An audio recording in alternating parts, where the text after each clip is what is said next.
जी sir. चलो, तो आपके इंतज़ार में क्लास रुकी हुई थी, अब अपन चालू करते हैं। शीट्स मिल गई आपको? अभी क्लास के बाद है, तब तक आप साथ में आ जाइए, शेयर कर लीजिए, कोई दिक्कत नहीं।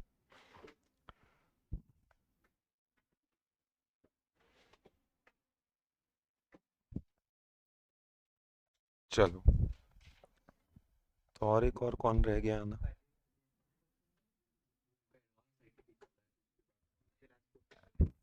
ठीक, सब बिलासपुर वाले ही हैं दिनेश, सब तुम्हारे ही दोस्त हैं। ठीक है, चलो। So hello everyone, good morning. We are beginning with today's session, correct?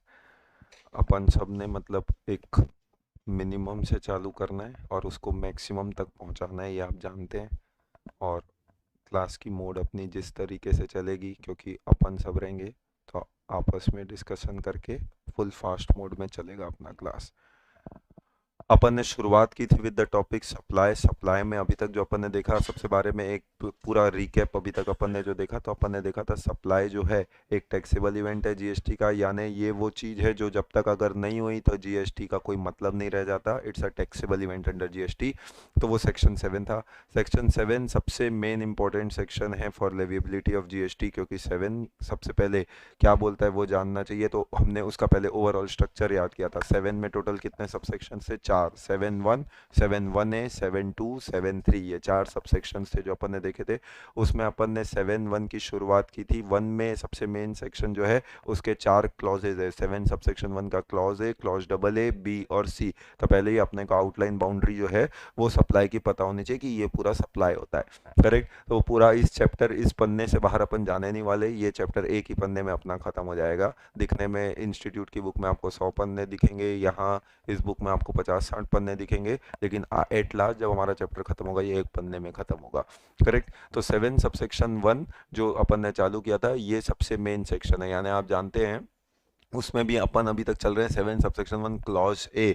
आपको अगर ऐसा लग रहा है सर अभी तक यहीं पहुंचे 7 सबसेक्शन 1 क्लॉज ए, तो यूं समझो जब आप वो नाश्ता वास्ता करते हो तो एक ऑर्डर करते हो कचौड़ी समोसा, करेक्ट, फाफड़ा जलेबी, लेकिन फिर उसके बाद वो चटनी, धनिया, पुदीना, मिर्ची, वो सब जितने भी एक्स्ट्रा मसाले वो सब मंगाते हो। तो मेन आइटम जो है कचौड़ी समोसा, वो 7 सबसेक्शन 1 क्लॉज है। तो सबसे ज़्यादा समय उसी में लग रहा है। उसके बाद चटनी में कितना टाइम लगेगा, करेक्ट? तो ये बाकी सब चटनी है, यूँ समझिएगा। तो एक बार अपना 7 सबसेक्शन 1 क्लॉज ए होता है, उसके बाद डबल ए बी सी कब खत्म हो जाएगा आपको पता ही नहीं चलेगा, 7 सबसेक्शन 1 खत्म हो जाएगा। इसलिए 7.1 ए को समझना पूरी तरीके से इंपॉर्टेंट था। वही अपन ने चालू किया था। 7.1 ए बोलता था supply includes all forms of supply of goods services और both made agreed to be made by a person for a consideration in course furtherance of business. ये पूरा सप्लाई के बारे में अपन ने जाना था। क्या? Supply includes all forms of supply of goods services और both made agreed to be made by a person for a consideration in course furtherance of business. तो ये सप्लाई के लिए 3 चीजें होना जरूरी, ये अपन ने सीखा था। एक था एक्टिविटी, एक था बिजनेस, एक था कंसिडरेशन। एक्टिविटी में फॉर्म्स ऑफ सप्लाई होना चाहिए। फॉर्म्स ऑफ सप्लाई एक इलिस्ट्रेटिव केस है जिसमें 8 फॉर्म्स ऑफ सप्लाई दिए गए हैं। मजे की बात, इनमें से एक भी वर्ड कहीं भी जीएसटी लॉ में डिफाइंड नहीं था। तो फॉर्म्स ऑफ सप्लाई मतलब supply such as sale, barter, exchange, transfer, licence, lease, rental, disposal, ये 8 प्रकार की चीजों को सप्लाई माना गया। पर ये इलिस्ट्रेटिव है, इससे ज्यादा भी हो सकते हैं, करेक्ट? तो supply includes all forms of supply such as sale, transfer, barter, exchange, licence, lease, rental, disposal. लेकिन ये सब किस चीज का होना चाहिए? अब आइदर गुड्स और सर्विसेज और बोथ। तो फिर अपन ने जानना चाहा गुड्स क्या, सर्विस क्या। तो गुड्स को डेफिनेशन अपन ने देखा था 2 सब क्लॉज 52, याद करो 2 क्लॉज 52 जो अपन ने पढ़ा था। गुड्स, गुड्स का मतलब अपन ने देखा था goods means every kind of movable property other than money and securities, but it includes actionable claims, growing crops, grass, trees, things attached to or forming part of land which are severed or agreed to be severed under a contract of supply। तो इसको अपन goods की पूरी definition देखे थे, correct? इसका मतलब goods के दायरे से क्या क्या बाहर है? इमूवेबल बाहर है, मनी बाहर है और सिक्योरिटीज बाहर है, ये गुड्स नहीं होते। तो इसका मतलब फिर क्या होंगे पता नहीं, पर गुड्स नहीं होते। फिर सर्विस क्या है जानना चाहा, तो सर्विस 50 कोस दूर डिफाइंड है। तो जैसे गुड्स की definition 252 of CGST act act है, वैसे सर्विस की डेफिनेशन 2102 ऑफ सीजीएसटी एक्ट है जो बोलता है service means anything other than goods, मतलब जो गुड्स नहीं है वो सर्विस है। तो सर्विस ने अपने अंदर सबको संभाल लिया था, तो service means anything other than goods. लेकिन हाउएवर हमने देखा कि इट एक्सक्लूड्स मनी सिक्योरिटीज, तो मनी और सिक्योरिटीज गुड्स भी नहीं होते तो वो सर्विस भी नहीं होते। However it includes any activity in relation to use of money और its conversion from one form currency denomination to other form currency denomination for which separate consideration is charge. इसके लिए सेपरेट कंसिडरेशन चार्ज होगा, वो भी क्या है, service है। तो इसके अंदर जितने भी फॉरेक्स की सर्विस है, मनी एक्सचेंज की सर्विस है, एंटिक कलेक्शन कॉइन्स है, तो ये सब क्या आ जाएंगे, ये सब आ जाएंगे सर्विस के क्राइटेरिया में, करेक्ट। However, इसके अलावा it also includes any transaction done for facilitating or arranging transaction in securities। facilitating और arranging transaction in securities का मतलब कोई भी ऐसा काम जो facilitate करने के लिए किया गया हो securities को या arrange करने के लिए किया गया हो, तो वो सब सर्विस के अंदर आ जाएगा। अब मैं सब चीज़ों को कनेक्ट भी करता जाऊंगा जो आपने पढ़ा। तो इसके लिए हमने देखा था future contracts, forward contracts, debt securities, security lending schemes, interest जो चार्ज बाय बैंक्स है, ये सारी चीज़ें अलग अलग स्पेशल इंस्टेंसेस। तो उसमें हमने देखा था फ्यूचर कॉन्ट्रैक्ट्स, फॉरवर्ड कॉन्ट्रैक्ट जो होता है यानी फ्यूचर ऑप्शंस, तो ये सिक्योरिटीज माने जाते हैं अगर आपने उनकी डिलीवरी नहीं ली है। So they are to be considered as securities within the meaning of SCRA 1956। तो वो सिक्योरिटी कॉन्ट्रैक्ट रेगुलेशन एक्ट के अंदर सिक्योरिटीज माने गए, और जो चीज़ सिक्योरिटीज होती है जहाँ पे intention is to settle in the price difference and not take actual delivery, तो वो चीज़ क्या होगी, वो चीज़ सिक्योरिटीज मानी जाएगी। And securities are neither goods not service not leviable to GST, तो उसको सप्लाई नहीं माना जाएगा। लेकिन where you have taken actual delivery of the same, तो फिर वो सप्लाई के अंदर कवर किया जा सकता है, करेक्ट। फिर उसी के बाद डेट सिक्योरिटीज भी होता है। डेट सिक्योरिटीज जो अगर किया गया, मैंने किसी की सिक्योरिटीज डेट के तौर पे ली है, तो उस केस में वो भी सिक्योरिटीज के अंदर कवर है, वो ट्रांजैक्शन इन मनी नहीं गिना जाता है, ये अपन ने देखा था। And securities is neither goods nor services. फिर अपन ने उसमें इंटरेस्ट वगैरह देखा था। बैंक का जो मेन काम होता है वो इंटरेस्ट, लोन्स, एडवांसेज, डिस्काउंट, ये सब अर्न करना, तो वो सर्विस होता है। It is not transaction in money, क्योंकि एक सेपरेट कंसिडरेशन चार्ज है। वो एक और बात है कि that service is exempt under exemption chapter, तो वो एग्जेम्पशन के अंदर जो बैंक इंटरेस्ट चार्ज करता है, अदर देन अगर आपको याद आ रहा हो क्रेडिट कार्ड का इंटरेस्ट, सिर्फ एक क्रेडिट कार्ड का इंटरेस्ट जो होता है वो टैक्सेबल होता है, बट अदर देन दैट कोई भी इंटरेस्ट जो बैंक चार्ज करता है अपने लोन्स एडवांसेस पे, वो सब एग्जेम्प्ट रखा गया था, करेक्ट, या रखा गया है आज की तारीख तक। तो ये सारे इंटरेस्ट पे एग्जेम्पशन है। और सिक्योरिटी लेंडिंग स्कीम जो अपन ने देखा था, तो सिक्योरिटी लेंडिंग स्कीम में जहाँ पे लेंडर होता है जो अपनी सिक्योरिटी लेंड करता है, बोरोवर होता है जो सिक्योरिटी बोरो करता है, और एक इंटरमीडियरी होता है जिसके थ्रू ये ट्रांजेक्शन एक एनोनिमस प्लेटफॉर्म पे किया जाता है ऑनलाइन इलेक्ट्रॉनिकली, करेक्ट। तो इसके लिए जो लेंडिंग फीस चार्ज की जाती थी, सवाल ये आया था CBIC के सामने कि जो लेंडिंग फी चार्ज की जा रही है, क्या ये transaction in securities and not a supply. तो बोला गया कि भैया ये आप डिस्पोजल ऑफ सिक्योरिटीज नहीं कर रहे हैं, this is not disposal of securities, ये तो आपने सिक्योरिटीज दिया और उसके बदले में कुछ lending fee, share in earnings कमा लिया उससे। तो जो अर्निंग्स आपने कमाया in the form of lending fee, या जो इंटरमीडियरी ने ब्रोकर कमीशन कमा लिया, ये सब सर्विसेज के क्राइटेरिया में आएगा, क्योंकि this is a transaction facilitating और अरेंजिंग ट्रांजेक्शन, करेक्ट। तो ये जो अपन ने सर्विस यहाँ पे लिखा था, अब चीजों को कनेक्ट करते हुए भी चलना है अपने को, तो ये जो सर्विस अपन ने यहाँ पे लिखा था, ये सर्विस में अपन ने पता होना चाहिए example security lending scheme.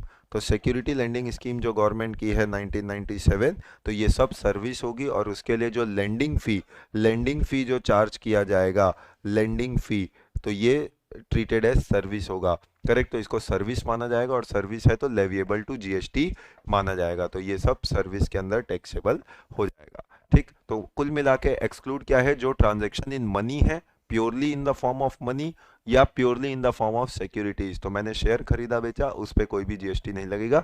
Disposal of securities हुआ, वो सिक्योरिटीज का ट्रांजेक्शन है, उस पर GST नहीं लगेगा। तो इस पे जितने भी स्पेशल केसेस अपन ने देखने थे वो यहाँ पे मैंने आपको बताया।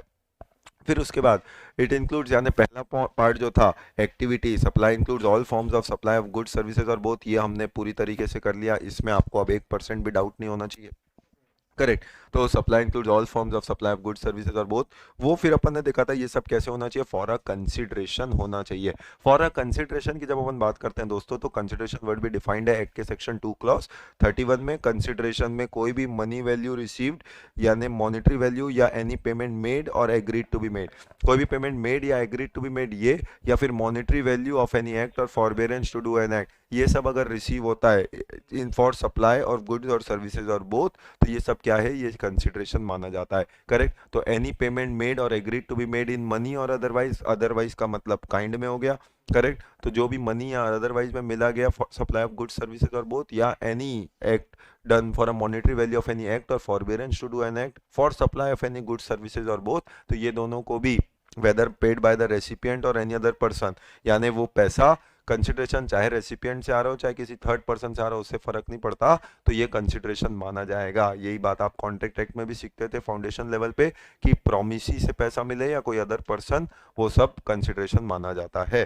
करेक्ट। तो ये कंसिडरेशन का प्रॉपर मतलब था, लेकिन इंपॉर्टेंट इसमें जो था वो दो चीजें अपन ने जाननी थी। नंबर वन, क्या कंसिडरेशन के अंदर नहीं आता, तो पहला अपन ने देखा था जो कंसिडरेशन में नहीं आता है वो है सब्सिडी।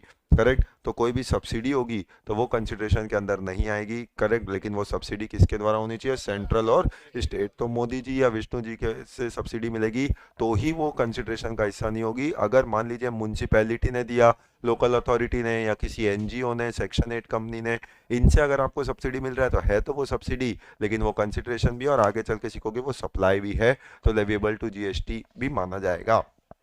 करेक्ट। और दूसरा जो था वो था डिपॉजिट। डिपॉजिट के बारे में बोला गया कि जब आपको डिपॉजिट मिलता है it is not to be considered as payment, deposit को पेमेंट नहीं माना जाता। और कंसिडरेशन ऊपर बोला था, consideration means any payment. Correct. तो deposit is not to be considered as payment, deposit payment नहीं होता है, ये सिखाया गया था। लेकिन उसी डिपॉजिट को पेमेंट कब मान लेते हैं, वो डिपॉजिट को पेमेंट मानते हैं when the supplier applies such deposit. एक प्रैक्टिकल क्वेश्चन बना के दे देगा, डिपॉजिट मिलता है तब जीएसटी नहीं लगता, लेकिन अगर जब आपने उस डिपॉजिट को एडजस्ट कर दिया यानी अप्लाई कर दिया अगेंस्ट सर्विस या गुड्स, तब वो क्या मान लिया जाएगा, तब वो एक तरीके से कंसिडरेशन मान लिया जाएगा। और कंसिडरेशन है तो फिर एक्टिविटी और बिजनेस होगा तो जीएसटी भी लेविएबल हो जाएगा। करेक्ट। अब इसके बाद यानी कंसिडरेशन टर्म भी हमारा पूरा हो चुका था। कंसिडरेशन को जोड़ के अब हर एक टॉपिक अपने समराइज में, जैसे मैंने बोला ज्यादातर चीजें इसमें है, लेकिन इसको आपको अपना भी बनाना है, तो एक ही बार में पूरी चीजें और जो खत्म करनी है। तो कंसिडरेशन टॉपिक जब अपन ने पढ़ा तो इसमें मैंने आपको 3 सर्कुलर्स बताए थे, यानी 3 सर्कुलर इस वर्ड से जुड़े हुए, कंसिडरेशन से जुड़े हुए जो अपन ने देखे थे। करेक्ट। ताकि एक बार में जब आप पढ़ने बैठे, रिवाइज करने बैठे, तो आपको बताना चाहिए इस टॉपिक में इतनी चीजें देखी थी, इस टॉपिक में इतनी चीजें, इस टॉपिक में इतनी चीजें।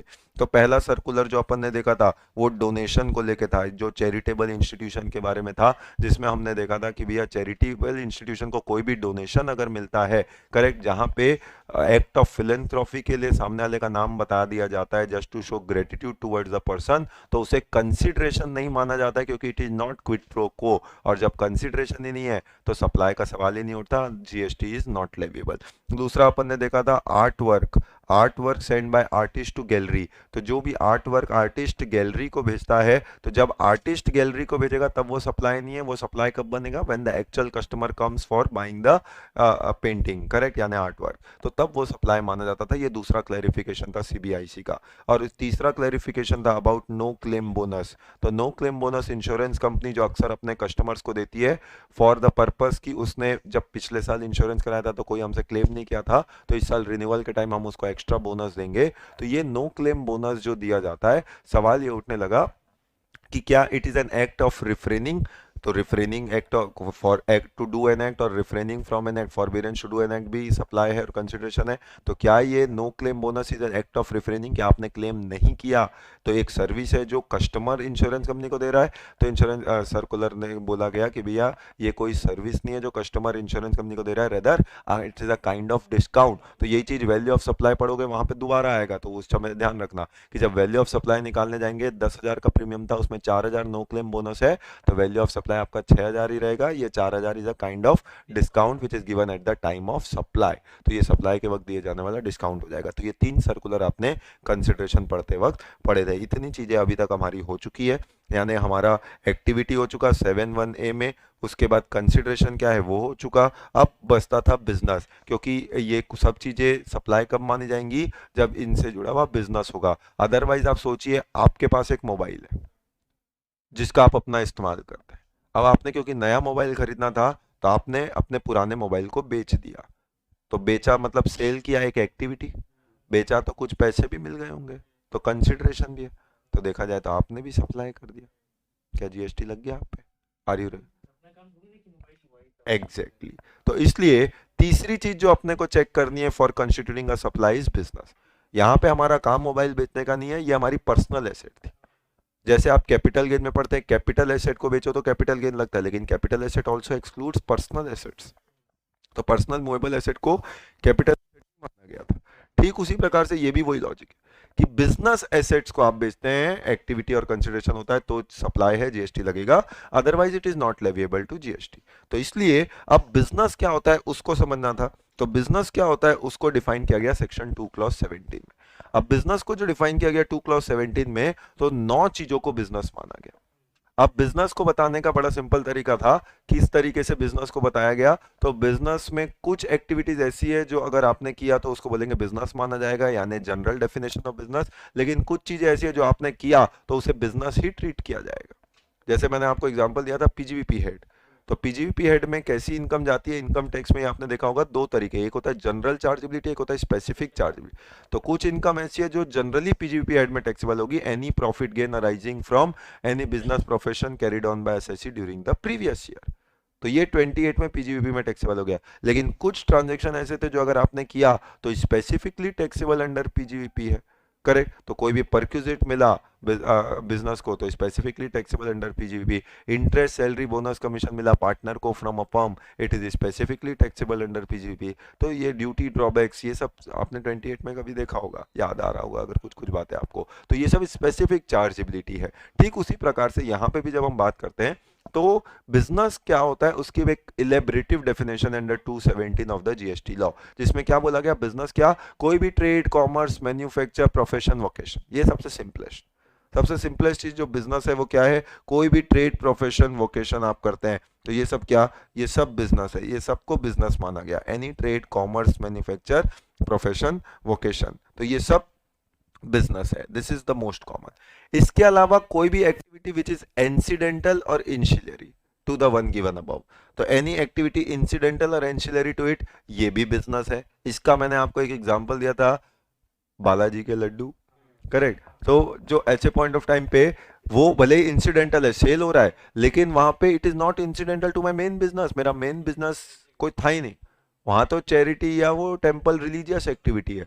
तो वहां पे अगर हम लड्डू बेच रहे हैं तो बालाजी की पहचान ये नहीं है कि वो लड्डू बेचा जाता है वहां पे, वहां लोग पास होने के हिसाब से जाते हैं, करेक्ट। तो ऐसे पॉइंट ऑफ टाइम पे meaning thereby it is ancillary और इंसिडेंटल टू इट, तो इसलिए इसको बिजनेस के अंदर कवर किया गया इफ इट इज इंसिडेंटल और एंसिलरी टू द वन। इसके अलावा वॉल्यूम है नहीं है, कंटिन्यूटी है नहीं, उससे डिसाइसिव क्राइटेरिया नहीं होता कि आप जो कर रहे हैं वो बिजनेस है कि नहीं, यानी वरना सिंगल आइसोलेटेड ट्रांजैक्शन में भी कॉल्ड बिजनेस। जैसे कि मैंने बोला, मैंने बस एक जगह थी मेरे पास तो मैंने उस पर एक कॉम्प्लेक्स कंस्ट्रक्शन किया और उसकी कुछ दुकानें आपको बनते बनते बेच दी, अंडर कंस्ट्रक्शन। जब बनते बनते बेच दी तो मैंने एक सर्विस है और वो आपको दे दी, भले ही वो साल में एक काम मैंने किया। आप बोलते हैं बिजनेस का मतलब तो रेगुलर होता है जो साल भर करते हैं, मैंने बोला ये तो एक काम था जो मैंने किया, क्या ये बिजनेस के अंदर आ सकता है? The answer is yes. तो ये जरूरी नहीं कि वॉल्यूम मतलब 365 के 365 दिन चले, रोज 10 बजे शटर खुले 10 बजे शटर गिरे, ऐसा जरूरी नहीं होता।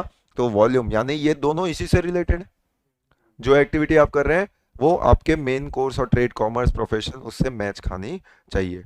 या इसके अलावा इतना ही नहीं, any supply, acquisition of goods including capital goods, services, चाहे वो कमेंसमेंट ऑफ बिजनेस से हो चाहे क्लोजर ऑफ बिजनेस से।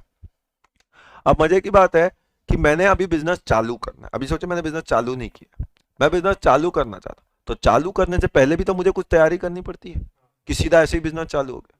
आपको मैंने क्लास चालू करने तो पहले बताया ना आपको कि क्लास चालू होने वाली है, आपको पता चला, आपने रजिस्ट्रेशन करा, तब तो क्लास चालू, कि सीधा चालू कर दिया उसके बाद बोले अभी क्लास चालू करेंगे, ऐसा तो नहीं हुआ। तो कोई भी बिजनेस भी चालू करेगा तो वो पहले हो सकता है उसके लिए गुड्स खरीदेगा, एसेट्स खरीदेगा, स्टॉक खरीदेगा, तब तो जाके उसका बिजनेस चालू होता है। नाउ द क्वेश्चन अराइजेस, अभी मेरा बिजनेस चालू नहीं हुआ है लेकिन मैंने अपने बिजनेस में फर्नीचर खरीदा, मैंने अपने बिजनेस में स्टॉक खरीदा, तो जिससे खरीदा होगा, मैं अभी आउटवर्ड सप्लाई तो कुछ नहीं दे रहा लेकिन मैंने खरीदा है, उस पर जीएसटी भी दिया है। अब मैं ऑब्वियस सी बात है उसका इनपुट भी लेना चाहूंगा, मैंने शॉर्ट टीवी का बिजनेस है, शॉर्ट टीवी खरीद ली तो उस पर ऑब्वियसली जीएसटी दिया है, तो मैं उसका इनपुट भी लेना चाहूंगा। अब अगर वो मेरा बिजनेस नहीं आया, बिजनेस की डेफिनेशन में नहीं आया, तो सोचिए मैं जो कर रहा हूँ वो बिजनेस ही नहीं, बिजनेस वर्ड मतलब अब पूरे जीएसटी लॉ में जहां जहां बिजनेस बोला है वो बिजनेस माना जाएगा, और सप्लाई है तो जीएसटी के अंदर आ गया। अगर इसको बिजनेस एक्टिविटी नहीं माना जाता, क्योंकि अभी मेरा बिजनेस चालू नहीं हुआ है, तो सोचिए आगे चल के सेक्शन 16 में मेरा आईटीसी नहीं हो जाता। क्योंकि एनी आईटीसी क्या बोलता है, any registered person in course furtherance of business. तो वो जो आपके बिजनेस से जुड़ा होना चाहिए तो ही आपको आईटीसी मिलेगा। और अगर बिजनेस में बिजनेस चालू करने से रिलेटेड एक्टिविटी को अगर नहीं जोड़ा जाता, तो मैंने बिजनेस चालू करने से पहले जितना भी खर्चा किया था उसमें जो भी जीएसटी दिया था सब गया मेरा। Same will take place with closure of business. अगर मैं कोई बिजनेस बंद कर रहा हूं तो ऐसा थोड़ी है आखिरी टीवी बेच के बिजनेस बंद करता हूं। हो सकता है मैंने बिजनेस बंद किया तब मेरे पास स्टॉक में 15 टीवी रह गई। अब मैं क्या करता हूं, मेरे पास जो भी स्टॉक होता है बिजनेस बंद करता हूं, फिर वो टीवी बेचता हूं, फिर वापस से बिजनेस चालू कर देता हूं, फिर टीवी खरीदता हूं, इनपुट लेता हूं, फिर देने की बारी है फिर बिजनेस बंद कर देता हूं, फिर बंद करके टीवी बेचता हूं। तो क्या गवर्नमेंट ने उस पर जीएसटी नहीं लेना है? जीएसटी तो लेगी। तो जो भी काम आप चाहे with respect to closure of business करो। जब बिजनेस चालू हो गया और खत्म होने से पहले के बीच की एक्सरसाइज तो बिजनेस होती जाए। सवाल है बिजनेस चालू करने से रिलेटेड एक्सरसाइज और बिजनेस क्लोज करने से रिलेटेड एक्सरसाइज, क्या वो भी बिजनेस है? लॉ बोलेगा yes, even that is business. Correct. तो क्या बोल रहा है, एनी सप्लाई और acquisition of goods including capital goods and service. तो मतलब तीन ही चीजें होती है, गुड्स, कैपिटल गुड्स और सर्विस।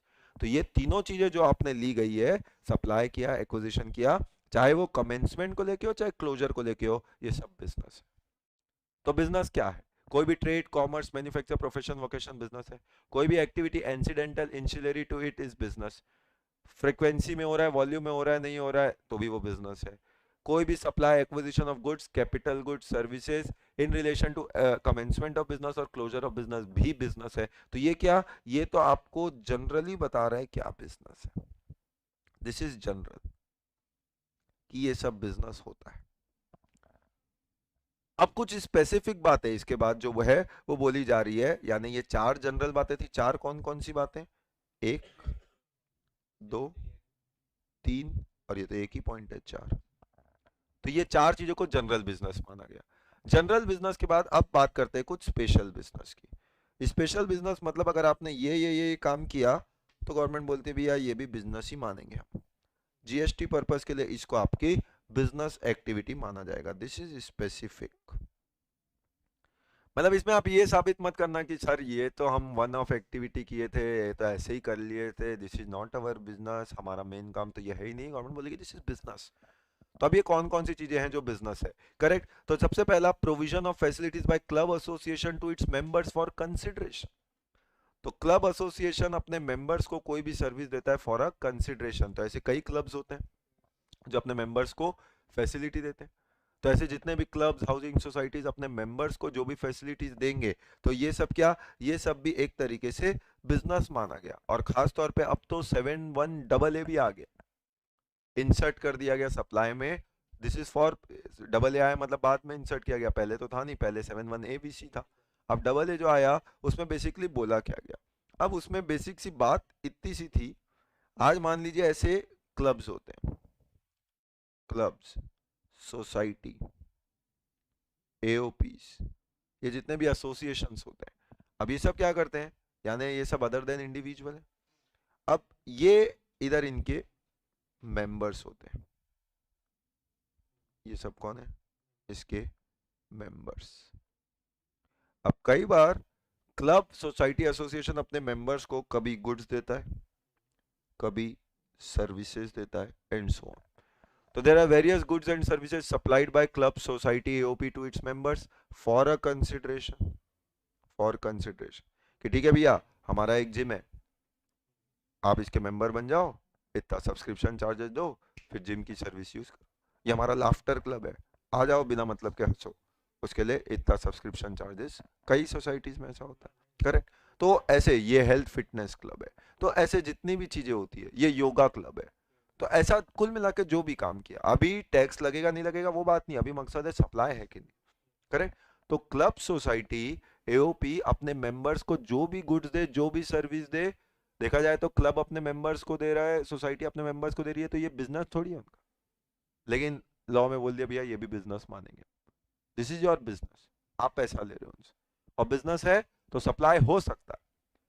वो एक और बात है, जब आगे एग्जामिशन चैप्टर में हम जानते हैं तो उसमें देखते हैं कि सोसाइटी अपने मेंबर से मेंटेनेंस चार्जेस लेती है। तो मेंटेनेंस चार्जेस 7,500 के ऊपर होता है तब जीएसटी लगता है। 7,500 तक की एग्जामेशन है, वो हम एग्जामेशन आप चीजों को लिंक कर रहे हैं कि 7,500 तक एग्जामेशन है, लेकिन अगर उससे ज्यादा लिया तो फिर वो सर्विस मान के जीएसटी लगेगा। तो सर्विस मानने के लिए वो बिजनेस होना चाहिए। कल को सोसाइटी बोलेगी हम मेंटेनेंस चार्जेस देते हैं, हमारा बिजनेस थोड़ी है।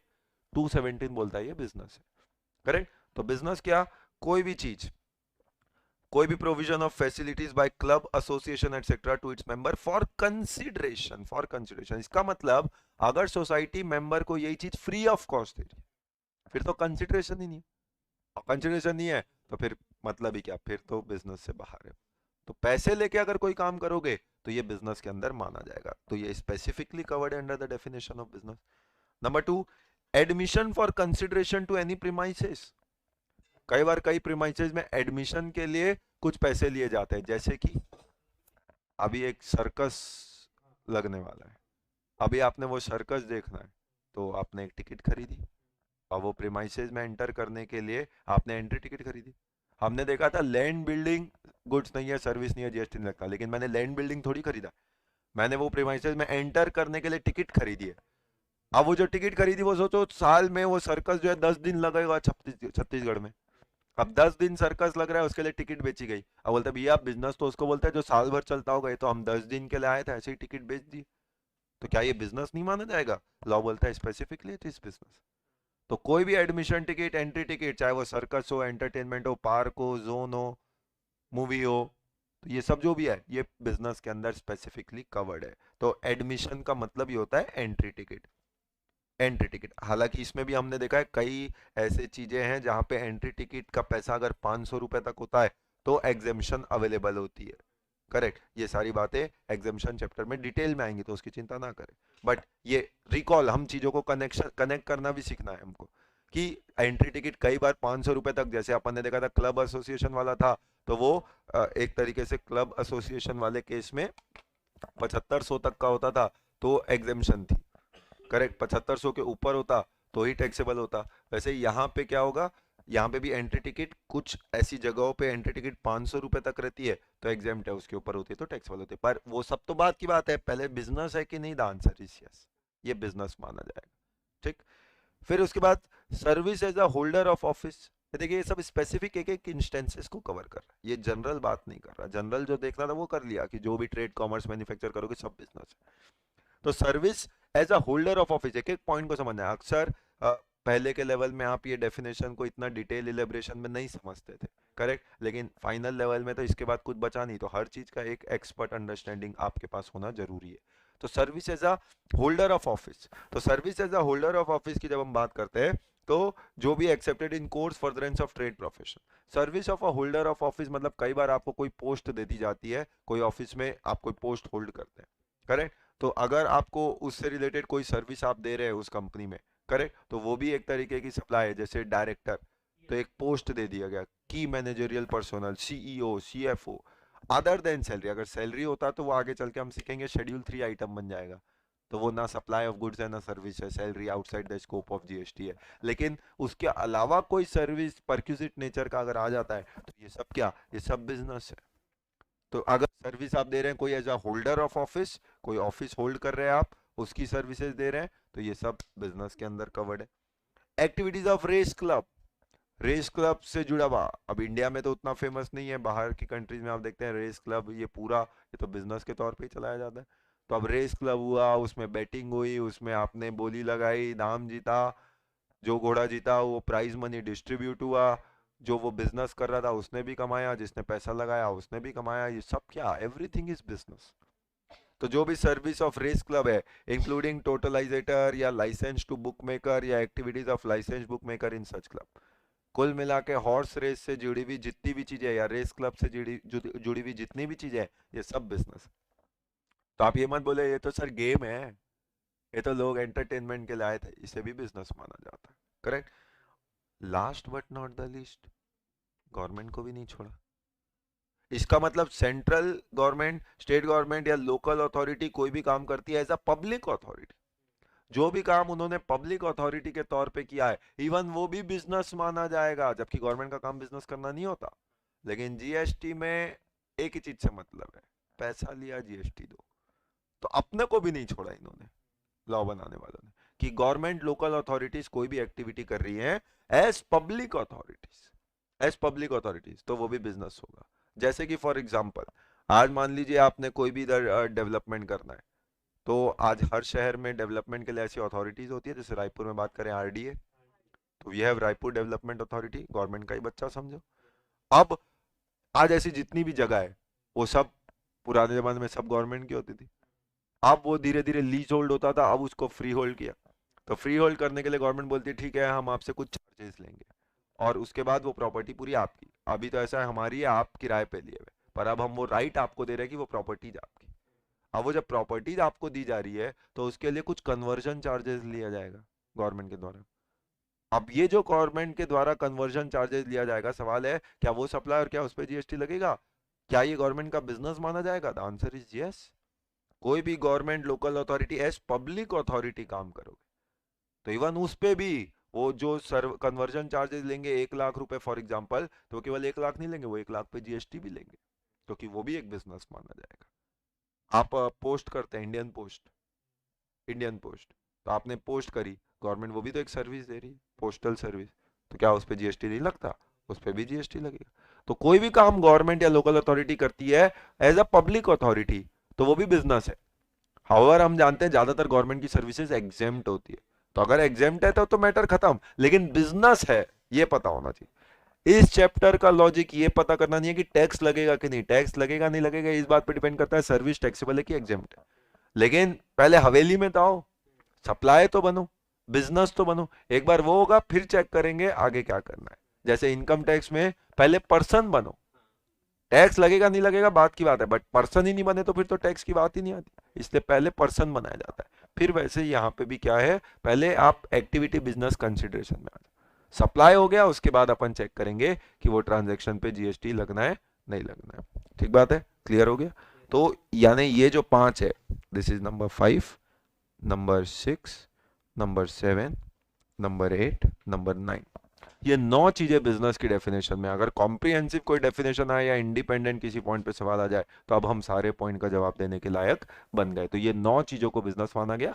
4 जनरली बिजनेस है, 5 स्पेसिफिकली कवर्ड है अंडर बिजनेस। 5 जो स्पेसिफिकली कवर्ड है उसमें एक एओपी बीओआई हो गया, एसोसिएशन क्लब सोसाइटी, करेक्ट, एक रेस से रिलेटेड हो गया, उसके बाद एक होल्डर ऑफ ऑफिस हो गया, एक एंट्री टिकट हो गया, और एक government as public authority local authority हो गया, करेक्ट। तो ये 5 स्पेसिफिक ट्रांजैक्शन है जिनको बोला गया कि ये भी क्या रहेंगे, ये भी बिजनेस के अंदर कवर्ड माने जाएंगे। बोलो इतनी बातें क्लियर?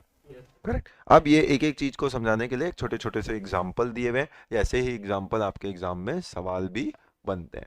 ठीक, तो एग्जाम्पल्स के तौर पे अपन देख रहे हैं where some of the examples where supply made और not made in course furtherance of business. यानी अब आपने को ये डिसाइड करना है कि ये जो किया जा रहा है ये बिजनेस है कि नहीं है। Number 1, Rishabh buys a car for his personal use and after a year sells it to a car dealer.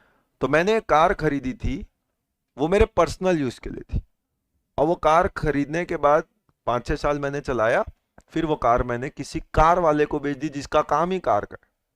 सवाल ये है क्या मैंने जो किया वो बिजनेस है और जीएसटी लगेगा? तो ये तो पर्सनल पर्पस कार है। बिजनेस करने के लिए trade, commerce, manufacture, profession, vocation, उससे जुड़ी हुई बात होनी चाहिए। क्या ये है मेरा ट्रेड है कार बेचना, पर्सनल लिखा हुआ है, तो ये मेरा काम तो नहीं है। Is it incidental ancillary? नहीं। वॉल्यूम फ्रीक्वेंसी तो तभी आता है जब बिजनेस हो, तो उसमें भी कवर्ड नहीं है। ये बिजनेस चालू करने से जुड़ी हुई बात या खत्म करने से जुड़ी बात भी नहीं है, जनरल तो है नहीं और स्पेसिफिकली कहीं ये कवर्ड ही नहीं है। तो इसलिए क्या ये सप्लाई है और क्या बिजनेस है और क्या जीएसटी लगेगा? The answer to it is sale of car by Rishabh to car dealer is not a supply. ये आपका जवाब होगा जब सवाल आएगा ऐसा, तो करेक्ट। तो it is not a supply under CGST act because said supply is not made by Rishabh in course furtherance of business. ये नहीं है business, this is not a business, तो वो चीज बिजनेस नहीं मानी जाती। समझ गए ये बात को? ऐसे ही एक सवाल उठा, आज मान लीजिए मेरे पास कुछ बहुत सारे सोना चांदी है। आज हर हाउस होल्ड के पास आप देखते हैं कॉमन सी चीजें अवेलेबल होती है। तो मान लीजिए आपके पेरेंट्स के पास, आपको जो नहीं पता है, ऐसे कई सारे सोना चांदी पड़े हैं, करेक्ट। अब अक्सर वो क्या करते हैं, जरूरत पड़ती है तो इसको बेच भी देते हैं, ठीक है। अभी आपके पेरेंट्स का टीवी का काम है, फ्रिज का काम है, मोबाइल का काम है, लेकिन अभी उनको पता है कि गोल्ड के रेट अच्छे चल रहे हैं, तो उन्होंने क्या किया, जब आप क्लास में थे तो उन्होंने वो गोल्ड निकाला और वो एक दुकान में गए, वो गोल्ड को बेच दिया और गोल्ड को बेच के 50 लाख रुपए आ गए। ये सब आप क्लास में बैठे हो, 1 घंटे में सब काम हो जाएगा, आपको पता भी नहीं चलेगा। करेक्ट। अब वो 50 लाख रुपए उनका आ गए, उन्होंने एक एक्टिविटी करी, सेल, 50 लाख रुपए मिले, कंसिडरेशन, थ्रेशोल्ड की तो बात ही खत्म, एक ही ट्रांजेक्शन में बोलता हूँ 50 लाख आ गए। तो जो 20 40 10 लाख की थ्रेशोल्ड होती है जीएसटी में, वो तो मैटर ही मैंने खत्म कर दिया। अब सवाल ये है, क्या उन्होंने इस पे जीएसटी देना पड़ेगा? दिस इज द क्वेश्चन, कि क्या अब इस ट्रांजेक्शन पे जीएसटी चार्ज होगा?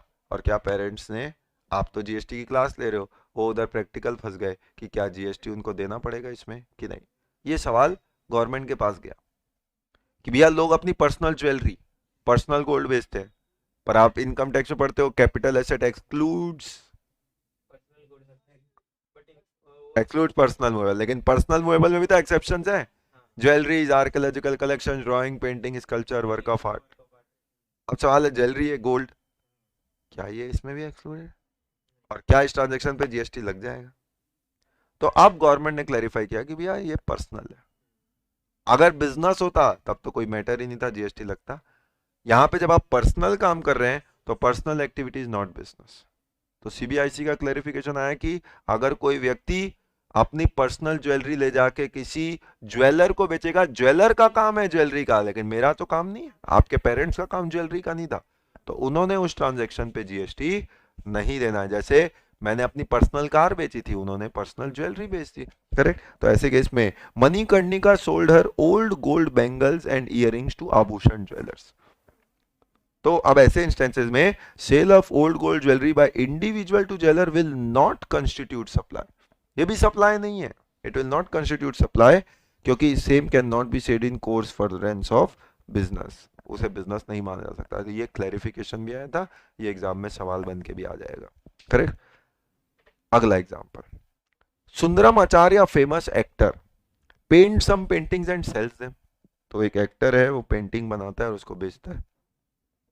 एक्टर का मतलब सिर्फ जो मूवी में एक्ट करता है वो नहीं होता, कोई भी आर्ट वर्क काम करे उसको एक्टर बोलते हैं, मतलब आर्टिस्ट बोलते हैं। Artist is a better word, कि भैया वो आर्टिस्ट है। तो उसने एक पेंटिंग बनाई और बेची। Consideration from such sale is donated to a charitable trust kind human हो। अब देखिए कहानी को कैसे ट्विस्ट कर दिया कि एक आर्टिस्ट ने पेंटिंग बनाई अच्छी वाली, उसका काम ही वही है, वो पेंटिंग बना के उसने किसी को बेची। अब वो दिल का इतना अच्छा इंसान है कि बेचने से जो 50 लाख रुपए उसको मिले, वो बोला भैया ये 50 लाख मैं अपने लिए नहीं कर रहा, ये तो मैं दान करने के लिए कर रहा हूँ। तो मैंने आपको बेचा, आपसे 50 लाख रुपए लिए, और मैं बोलता हूँ ये 50 लाख तो मैं दान कर दूंगा। नाउ द क्वेश्चन इज, ये जो मैंने आपको 50 लाख में बेचा, क्या इस पे जीएसटी लगाऊंगा कि नहीं लगाऊंगा? भाई मैं बोल रहा हूँ मैं तो दान करने के लिए ले रहा हूँ, पहले से ही बोल रखा हूँ कि जो भी पैसा आएगा वो दान करूंगा। तो मैं तो यही बोल रहा हूँ, मेरा टीवी का काम है, मैं टीवी बेचूंगा, जो पैसा आएगा दान कर दूंगा। बोले किसमें? गरीबों में। बोले कौन गरीब? मैं गरीब, सबसे बड़ा गरीब मैं। तो मैंने वो पैसा खुद को दान कर दिया। तो क्या ये अलाउड? आपको दान करना है, बीइंग ह्यूमन करना है, काइंड ह्यूमन करना है, वो तू जान। करेक्ट। ये दो काम हो रहा है, पहला काम हो रहा है पेंटिंग को बेचने का, दूसरा काम है जो पैसा आया उसको दान करना। हमने बोला जो तू पैसा दान करेगा वो प्रॉब्लम चैरिटेबल इंस्टीट्यूशन की, कि उस पर जीएसटी लगेगा, उसको हम पहले ही क्लियर कर चुके कि फिलेंथ्रॉपी एक्ट है, वो तेरे दरवाजे के बाहर लिख देगा सप्रेम भेंट, वो सप्लाई नहीं है, उस पर जीएसटी नहीं लगेगा, ये हम बता चुके। लेकिन जो पहला वाला काम तूने किया पेंटिंग बेच के पैसा लेने का, ये तो एक्टिविटी है, बिजनेस है, कंसिडरेशन है, तीनों चीजें मौजूद है, सप्लाई है, जीएसटी लग के रहेगा। Correct. Sale of painting by actor qualifies supply, ये नंबर, इसके लिए सीधे सीधे 5 नंबर आपको मिल जाएंगे। ठीक। तो आपको लॉजिक जो है वो पूरी तरीके से क्लियर होना चाहिए। तो ये जनरल का डिस्कशन हो गया था। उसके बाद स्पेसिफिक देखो, एक एक एग्जांपल दे रहा है, जैसे कि क्लब एसोसिएशन का example, a resident welfare association, जैसे housing society, provide services of depositing electricity bill of residents in lieu of some nominal charges. अक्सर आप देखते हैं आत्माराम तुकाराम भिड़े, अभी उसने क्या करना, सारे सोसाइटी मेंबर से हर महीने मेंटेनेंस लेना, और मेंटेनेंस लेके अब वो कई ऐसे काम करता, जैसे मान लो इलेक्ट्रिक का बिल पे करता। अब इलेक्ट्रिक का बिल आया था 5,000 रुपए, लेकिन वो एग्जैक्टली आपसे 5,000 लेता है क्या? नहीं, वो तो एक हर महीने आपसे मेंटेनेंस के नाम पे पैसा ले लेता। तो वो जो पैसा लिया अब क्या ये उसका बिजनेस है? दिस इज नॉट बिजनेस, लेकिन जीएसटी ला बोलता है बिजनेस है, उसको अभी तक पता ही नहीं है। It is leviable under GST. तो जो मेंटेनेंस के नाम पे लिया जा रहा है, एक और बात है, जैसे मैंने आपको बताया लिमिट 7,500 के ऊपर होता है तब जीएसटी लगता है, वो आगे की बात है, लेकिन बिजनेस है। Correct. Provision of service by club और एसोसिएशन और society to its member is treated as supply, क्योंकि it is specifically included in the definition of business. Clear हो गया? एडमिशन वाला केस बताया था, एग्जाम्पल देखो, service by admission to circus, cinema hall, park, theme park, water park, ये जितनी भी जगह आप जाते हैं सब जगह एंट्री टिकट है। अब वो बोलते हैं भैया हम 10-15 दिन के लिए हमको तो माफ कर दो, हम तो कैजुअली ही कर रहे हैं, ये बिजनेस थोड़ी होता है। बिजनेस तो वो होता है जो सीरियस करता है।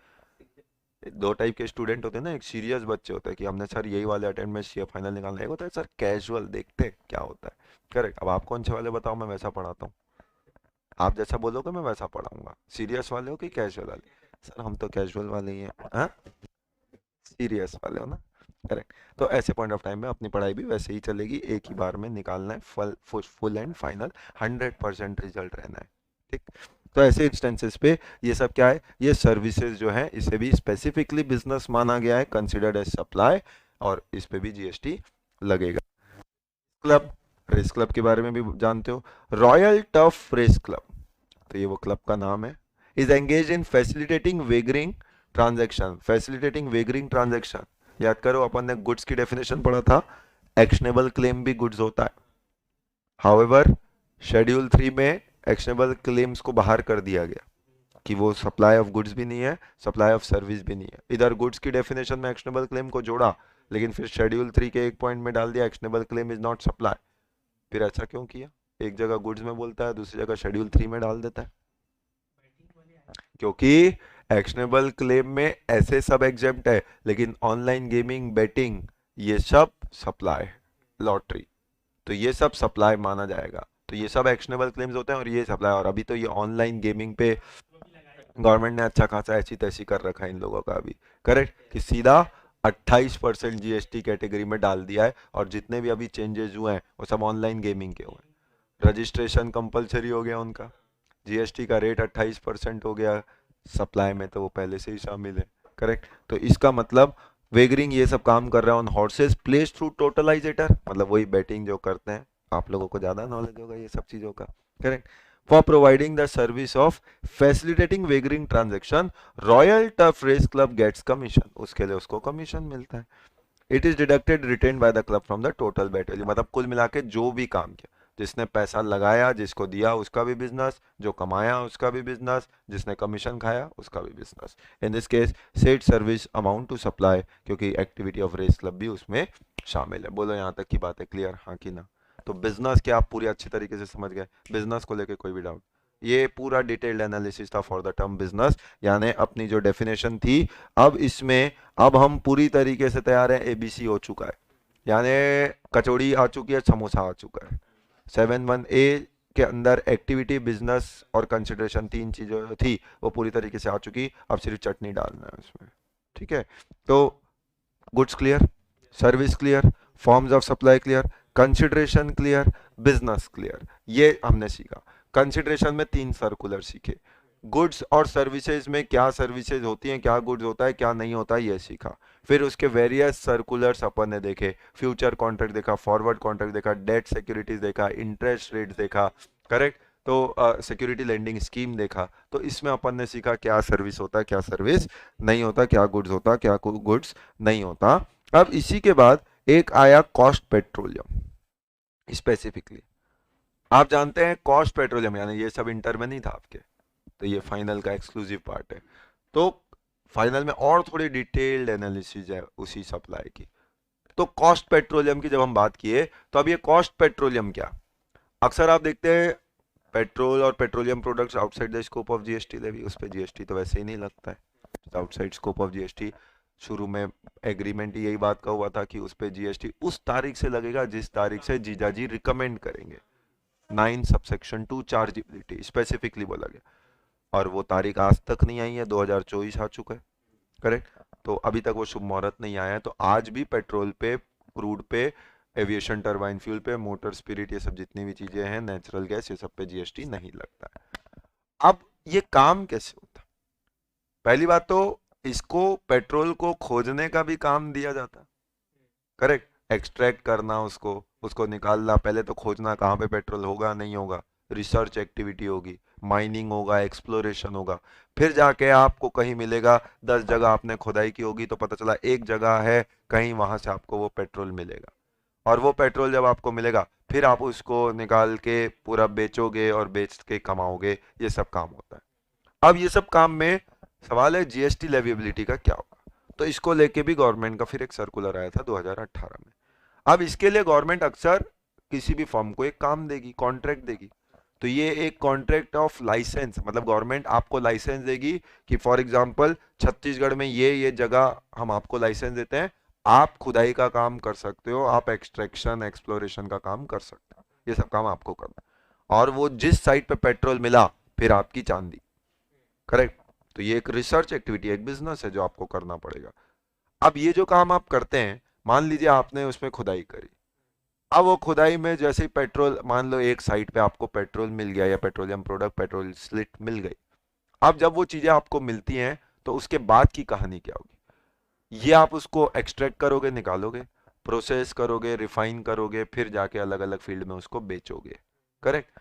अब ये जब बेचते हैं तो ये जो कॉन्ट्रैक्ट हुआ, ये लाइसेंस आपको दिया गया था, उसमें सबसे पहले मैं क्या करूंगा, ये पूरा काम करने के लिए मेरी एक कॉस्ट लगी होगी। मान लीजिए वो बेच के मेरे को 100 करोड़ रुपए आए, 100 करोड़ रुपए मैंने जब बेचा, क्योंकि मेरे को 5 साल के लिए लाइसेंस मिल गया था, गवर्नमेंट बोला 5 साल तक आप एक्सट्रैक्ट करो, जो भी निकलेगा उसको बेचो, कमाओ, अपना खाओ, तो इस तरीके से 100 करोड़ रुपए मेरे को मिले।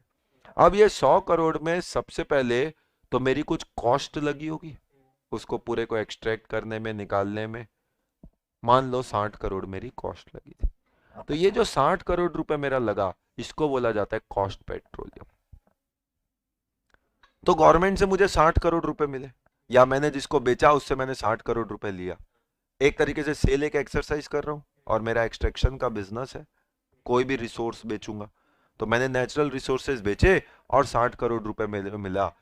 सवाल है क्या ये लेविएबल टू जीएसटी होगा, ये तो मैंने जो कॉस्ट इनकर करी थी वही रिकवर कर रहा हूं, it's a kind of reimbursement of expense, कि मैंने जिसको बेचा उससे मुझे 60 करोड़ रुपए मिला, this is cost petroleum for me, तो ये कॉस्ट पेट्रोलियम माना जाएगा, इसको टेक्निकली वर्ड बोला जाता है कॉस्ट पेट्रोलियम।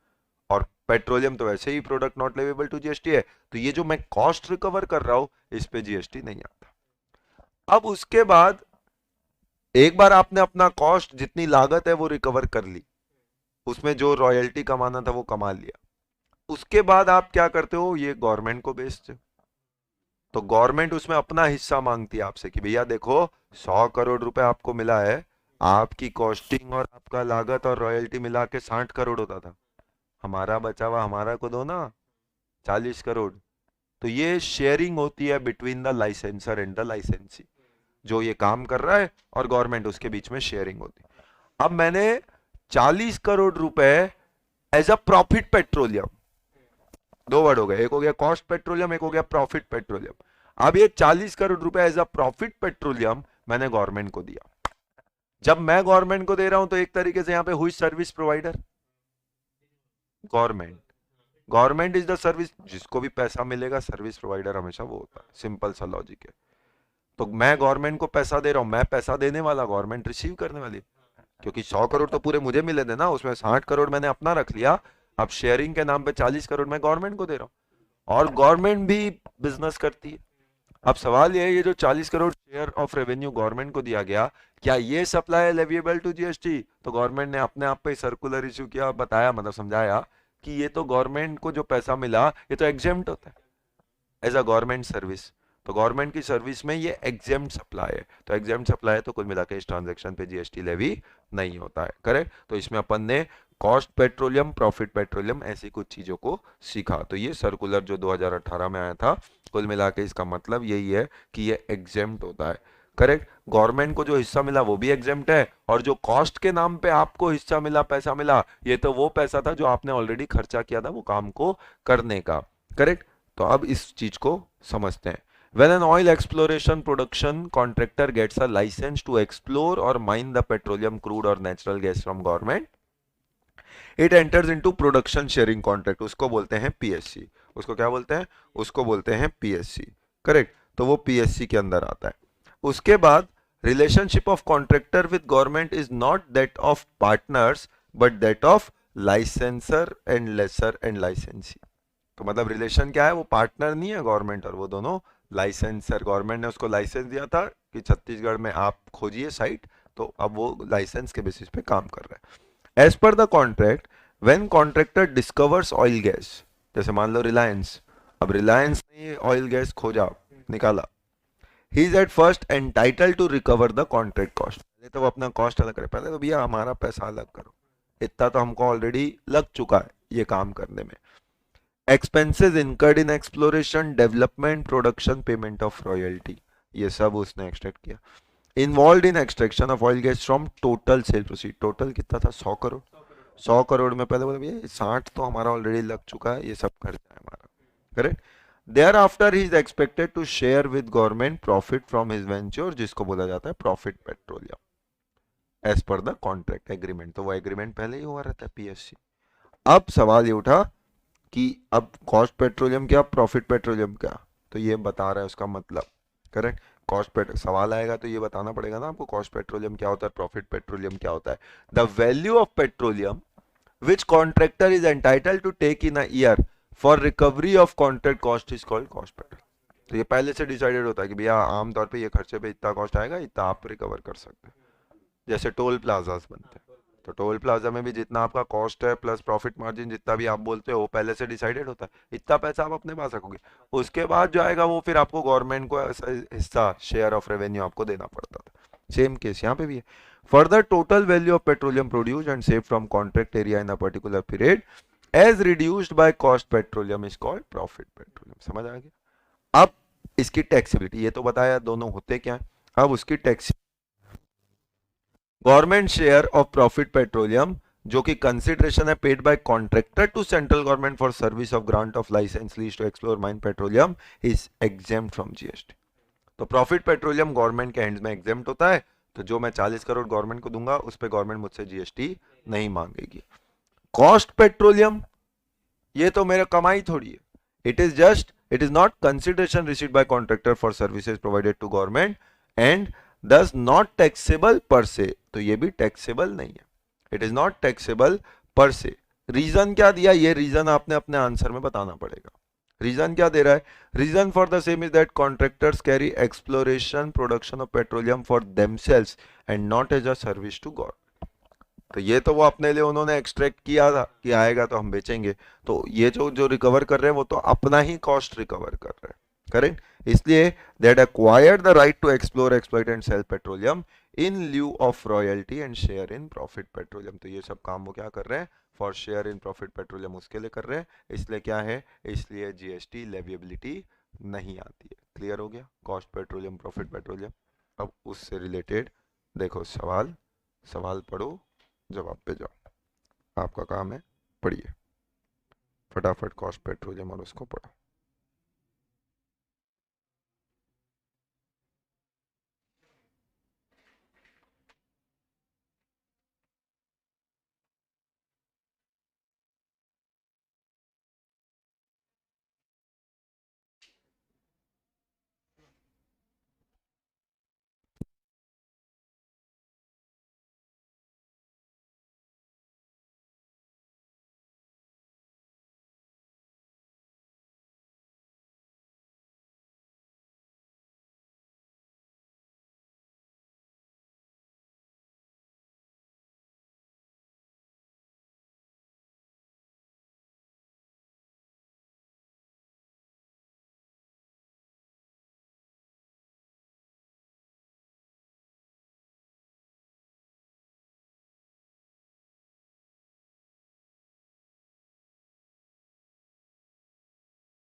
करेक्ट है? क्लियर हो गया? तो यानी क्या चीज आपके आंसर का पार्ट बनना चाहिए नहीं बनना चाहिए वो सब आप, इसलिए आंसर सजेस्टिव आपको दिए हुए ताकि ये समझ में आ जाए क्या चीजें आपके आंसर का हिस्सा बननी चाहिए और किस तरीके के सवाल आ सकते हैं। ठीक, तो ये सवाल भी आया था कांजी लाल जी अडानी, तो आप समझ सकते हैं ये सब काम कौन करता है। तो रिलायंस का ये काम है, अडानी का ये काम है, उससे ज़्यादा कोई समझ नहीं सकता ये काम को। तो ये इसके लिए भी सर्कुलर आया हुआ था। ठीक, तो बताइए ये स्पेसिफिक केस भी अपन सीख चुके। तो अब अपन ने 7(1)(a) पूरी तरीके से कंप्लीट कर लिया। अब 7(1)(a) की अगर आप बेयर एक्ट की रीडिंग ले तो इसकी एक एक चीज अभी तक ये 3 लाइन करें, लेकिन आप ये समझ जाइए कि ये करके आपने 50% चैप्टर कर लिया।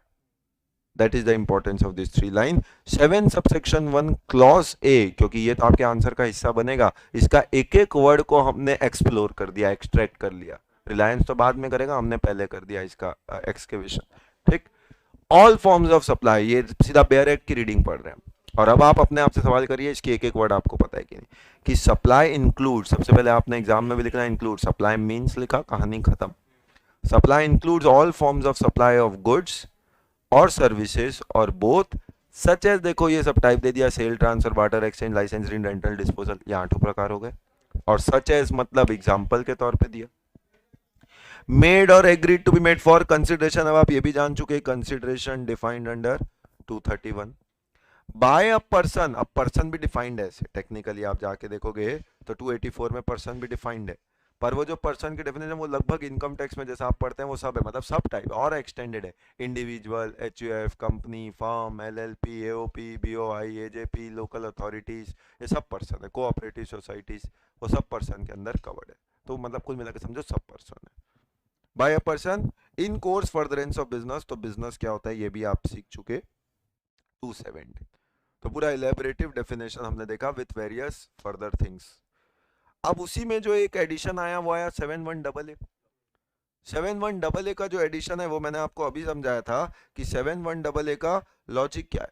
तो आप ये जो क्लब सोसाइटी एओपी अपने मेंबर्स को जो सर्विस देती है फॉर अ कंसिडरेशन देती थी, तो वो तो बिजनेस है माना गया। लेकिन ऐसी पास्ट में कई सुप्रीम कोर्ट की रूलिंग्स थी कि कई बार क्लब अपने मेंबर्स को जो सर्विस देती है, आप इसे पैसा लेती है और वो पैसे का इस्तेमाल आप ही के लिए करती है। तो देखा गया है तो ये तो प्रिंसिपल ऑफ म्यूचुअलिटी है, क्योंकि club is not a separate person in the eyes of law. तो ये प्रिंसिपल ऑफ म्यूचुअलिटी कि मैंने आप ही से पैसा लिया, वो पैसा आप ही पे खर्चा किया। तो जब आप ही पे खर्चा किया तो वो जीएसटी मतलब प्री जीएसटी एरा में उनको तो एक ही पर्सन माना जाता था, तो उन पे वेट सर्विस टैक्स ऐसे नहीं लगते थे। ऐसे कई सुप्रीम कोर्ट के जजमेंट्स थे।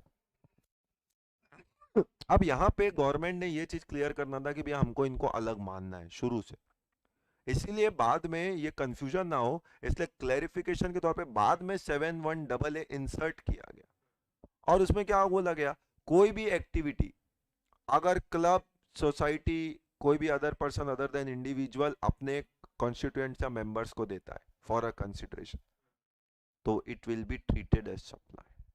तो उसको क्लियरली सप्लाई बोला गया, माना जाएगा, ये बता भी दिया गया 7(1)(a) इंसर्ट करके। और ये इंसर्शन किया विथ रेट्रोस्पेक्टिव इफेक्ट। रेट्रोस्पेक्टिव मतलब शुरू से मान के चला जाएगा कि ये चीज शुरू से वैसी ही थी, क्योंकि हम पहले ही उसको बिजनेस की डेफिनेशन में तो शुरू से रख रखे थे। लेकिन ये कंफ्यूजन रहता था क्योंकि कई सुप्रीम कोर्ट की जजमेंट थे जो बोलते थे क्लब और उसके मेंबर्स अलग नहीं होते, सोसाइटी और उसके मेंबर्स अलग नहीं होते। तो ये रिमूवल ऑफ डाउट के लिए 7(1)(a) जो है वो इंसर्ट किया गया था, जिसमें बोला गया कि अब साथ में एक्सप्लेनेशन डाल के और क्लियर किया क्या, कि भले ही कोई भी पास्ट में सुप्रीम कोर्ट का जजमेंट रहा हो, ऑर्डर रहा हो, कोर्ट रहा हो, डिक्री रहा हो, जो भी रहा हो, वो सब खत्म। आप जानते हैं गवर्नमेंट अपने लॉ के थ्रू पुराने सुप्रीम कोर्ट के जजमेंट्स को भी ओवरराइड कर सकती है। तो गवर्नमेंट ने ये लॉ को अमेंड कर दिया और 7(1)(a) जो इंसर्ट किया उसमें साफ साफ एक अक्षरों में बोल दिया क्या, एक्टिविटीज और a transaction by person other than individual. तो ये जो एक्टिविटी है कौन कर रहा है, person other than individual. Club कर रहा है, सोसाइटी कर रहा है, एओपी कर रहा है, सब इंडिविजुअल नहीं है। तो इंपॉर्टेंट, अदर देन इंडिविजुअल, कोई भी पर्सन अदर देन इंडिविजुअल। तो 7(1)(a) लगता है कि इन पे पहले ये पता होना चाहिए, इन लोगों पे लगता है other than individual to its members. तो ये क्लब, एग्जांपल इसका क्लब, सोसाइटी, एओपी वगैरह, ये सब पे लगता है। तो ये सब जो लोग हैं ये सर्विसेज दे रहे हैं टू इट्स मेंबर्स और कंस्टिट्यूएंट्स और वाइस वर्सा, चाहे वो कैश में दे, चाहे डिफर्ड पेमेंट पे दे, या अदर वैल्यूएबल कंसिडरेशन के तौर पे दे। मतलब बदले में क्या मिल रहा है वो मतलब नहीं हो सकता, पैसा मिले, हो सकता है काइंड मिले, हो सकता है अदर कंसिडरेशन मिले, हो सकता है डिफर्ड पेमेंट। मान लीजिए क्लब का एक लॉन था, अब उसके किसी मेंबर के घर में किसी की शादी होनी थी, अब वो पूछा भैया मैं शादी जो है आपके इसी लॉन पे कराना चाहता हूँ। अब क्लब बोलता है चलो अपना ही मेंबर है, अपना ही बच्चा है, उसके बच्चे की शादी है, यहीं पे होने देते हैं। तो 5 लाख रुपए लगेगा। 5 लाख रुपए लेके क्लब ने मेंबर को वो lawn for the purpose of marriage use करने के लिए दे दिया। अब क्लब का ऐसा बिजनेस नहीं है, लेकिन अपने ही मेंबर्स को वो ये लोन देता है 5 लाख रुपए लेके, ये भी उसका काम है। तो क्या ये बिजनेस है? Specifically covered under 217। Number two, अब ये 217 में तो है, पर क्या सप्लाई है और जीएसटी लगेगा? The answer is yes. 7188 बोलता है क्लब ने अपने मेंबर को पैसे लेके काम किए। अब ये 5 लाख चाहे तुरंत लो फॉर कैश। डिफर्ड पेमेंट, वो बोलता है भैया ये 5 लाख एक साथ तो नहीं दे पाऊंगा, तुम्हारे क्लब का मेंबर हूँ सालों से, कुछ तो मैं बोले चल ठीक है 1-1 लाख करके 3 साल में दे देना। ऐसा करके बांट दिया, 3 साल में आप ये 5 लाख डिफर्ड पेमेंट में दे देना, तो भी ये सप्लाई है लेविबल टू। या काइंड कंसिडरेशन, इसका मतलब बोलता है यार मैं 5 लाख रुपए नहीं दे सकता, उसके बदले एक काम करो, मेरे पास सपोज अगर मैं डॉक्टर हूँ तो मैं बोलता हूँ तुम जो भी पेशेंट आएंगे मैं उनका फ्री में इलाज करूंगा, या ऐसा कोई सर्विस दूंगा मैं अलग से क्लब को। तो आप किसी भी फॉर्म पे कंसिडरेशन लो, उससे फर्क नहीं पड़ रहा। सवाल है क्या क्लब सोसाइटी इस पे जीएसटी लगाएगी कि नहीं लगाएगी? 100% यस लगेगा। अब वो आके बोलते हैं लेकिन अपन तो सब एक ही हैं, अपन ने पैसा लगा के ये क्लब शुरू किया था। तो बोले वो सब एक है, प्रिंसिपल ऑफ म्यूचुअल बेनिफिट होता है, लेकिन जीएसटी में सब अलग है। तो इस क्लब को अलग पर्सन माना गया है, उसके मेंबर्स को अलग पर्सन माना गया है, क्लब ने इस पे जीएसटी देना पड़ेगा, कोई ऑप्शन नहीं है।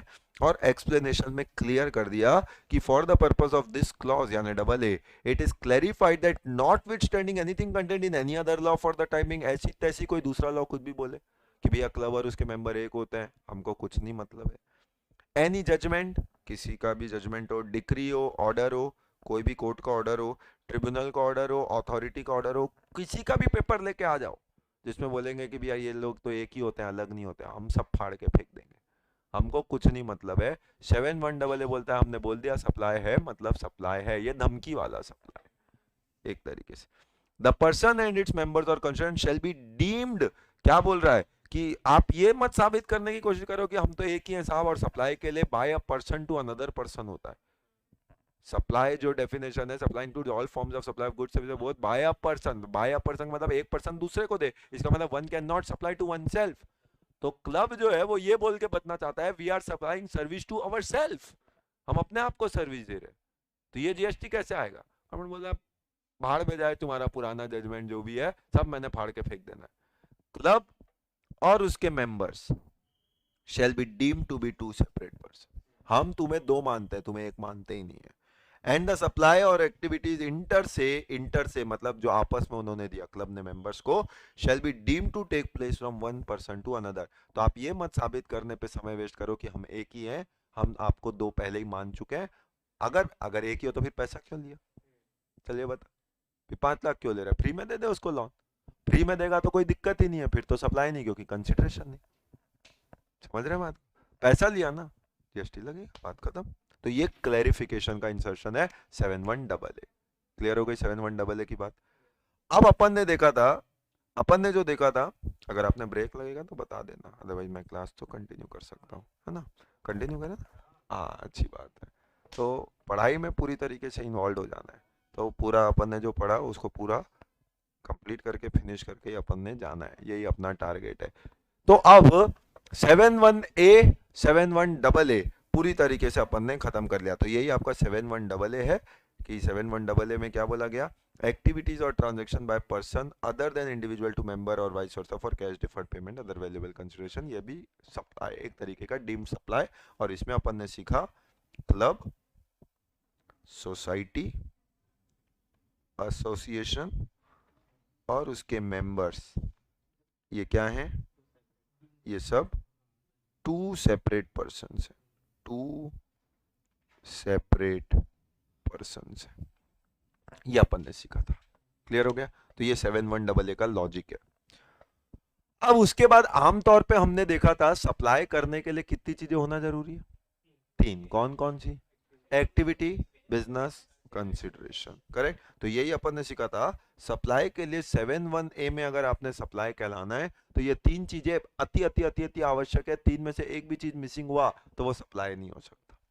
हाउएवर जब मैं बात करता हूं इसकी और इसकी, बिजनेस और कंसिडरेशन, दोनों का एक एक एक्सेप्शन, ये तीन में से दोनों का एक एक एक्सेप्शन दिया गया। क्या बोला गया? अगर मान लीजिए मैं आज एक एक्टिविटी कर रहा हूं,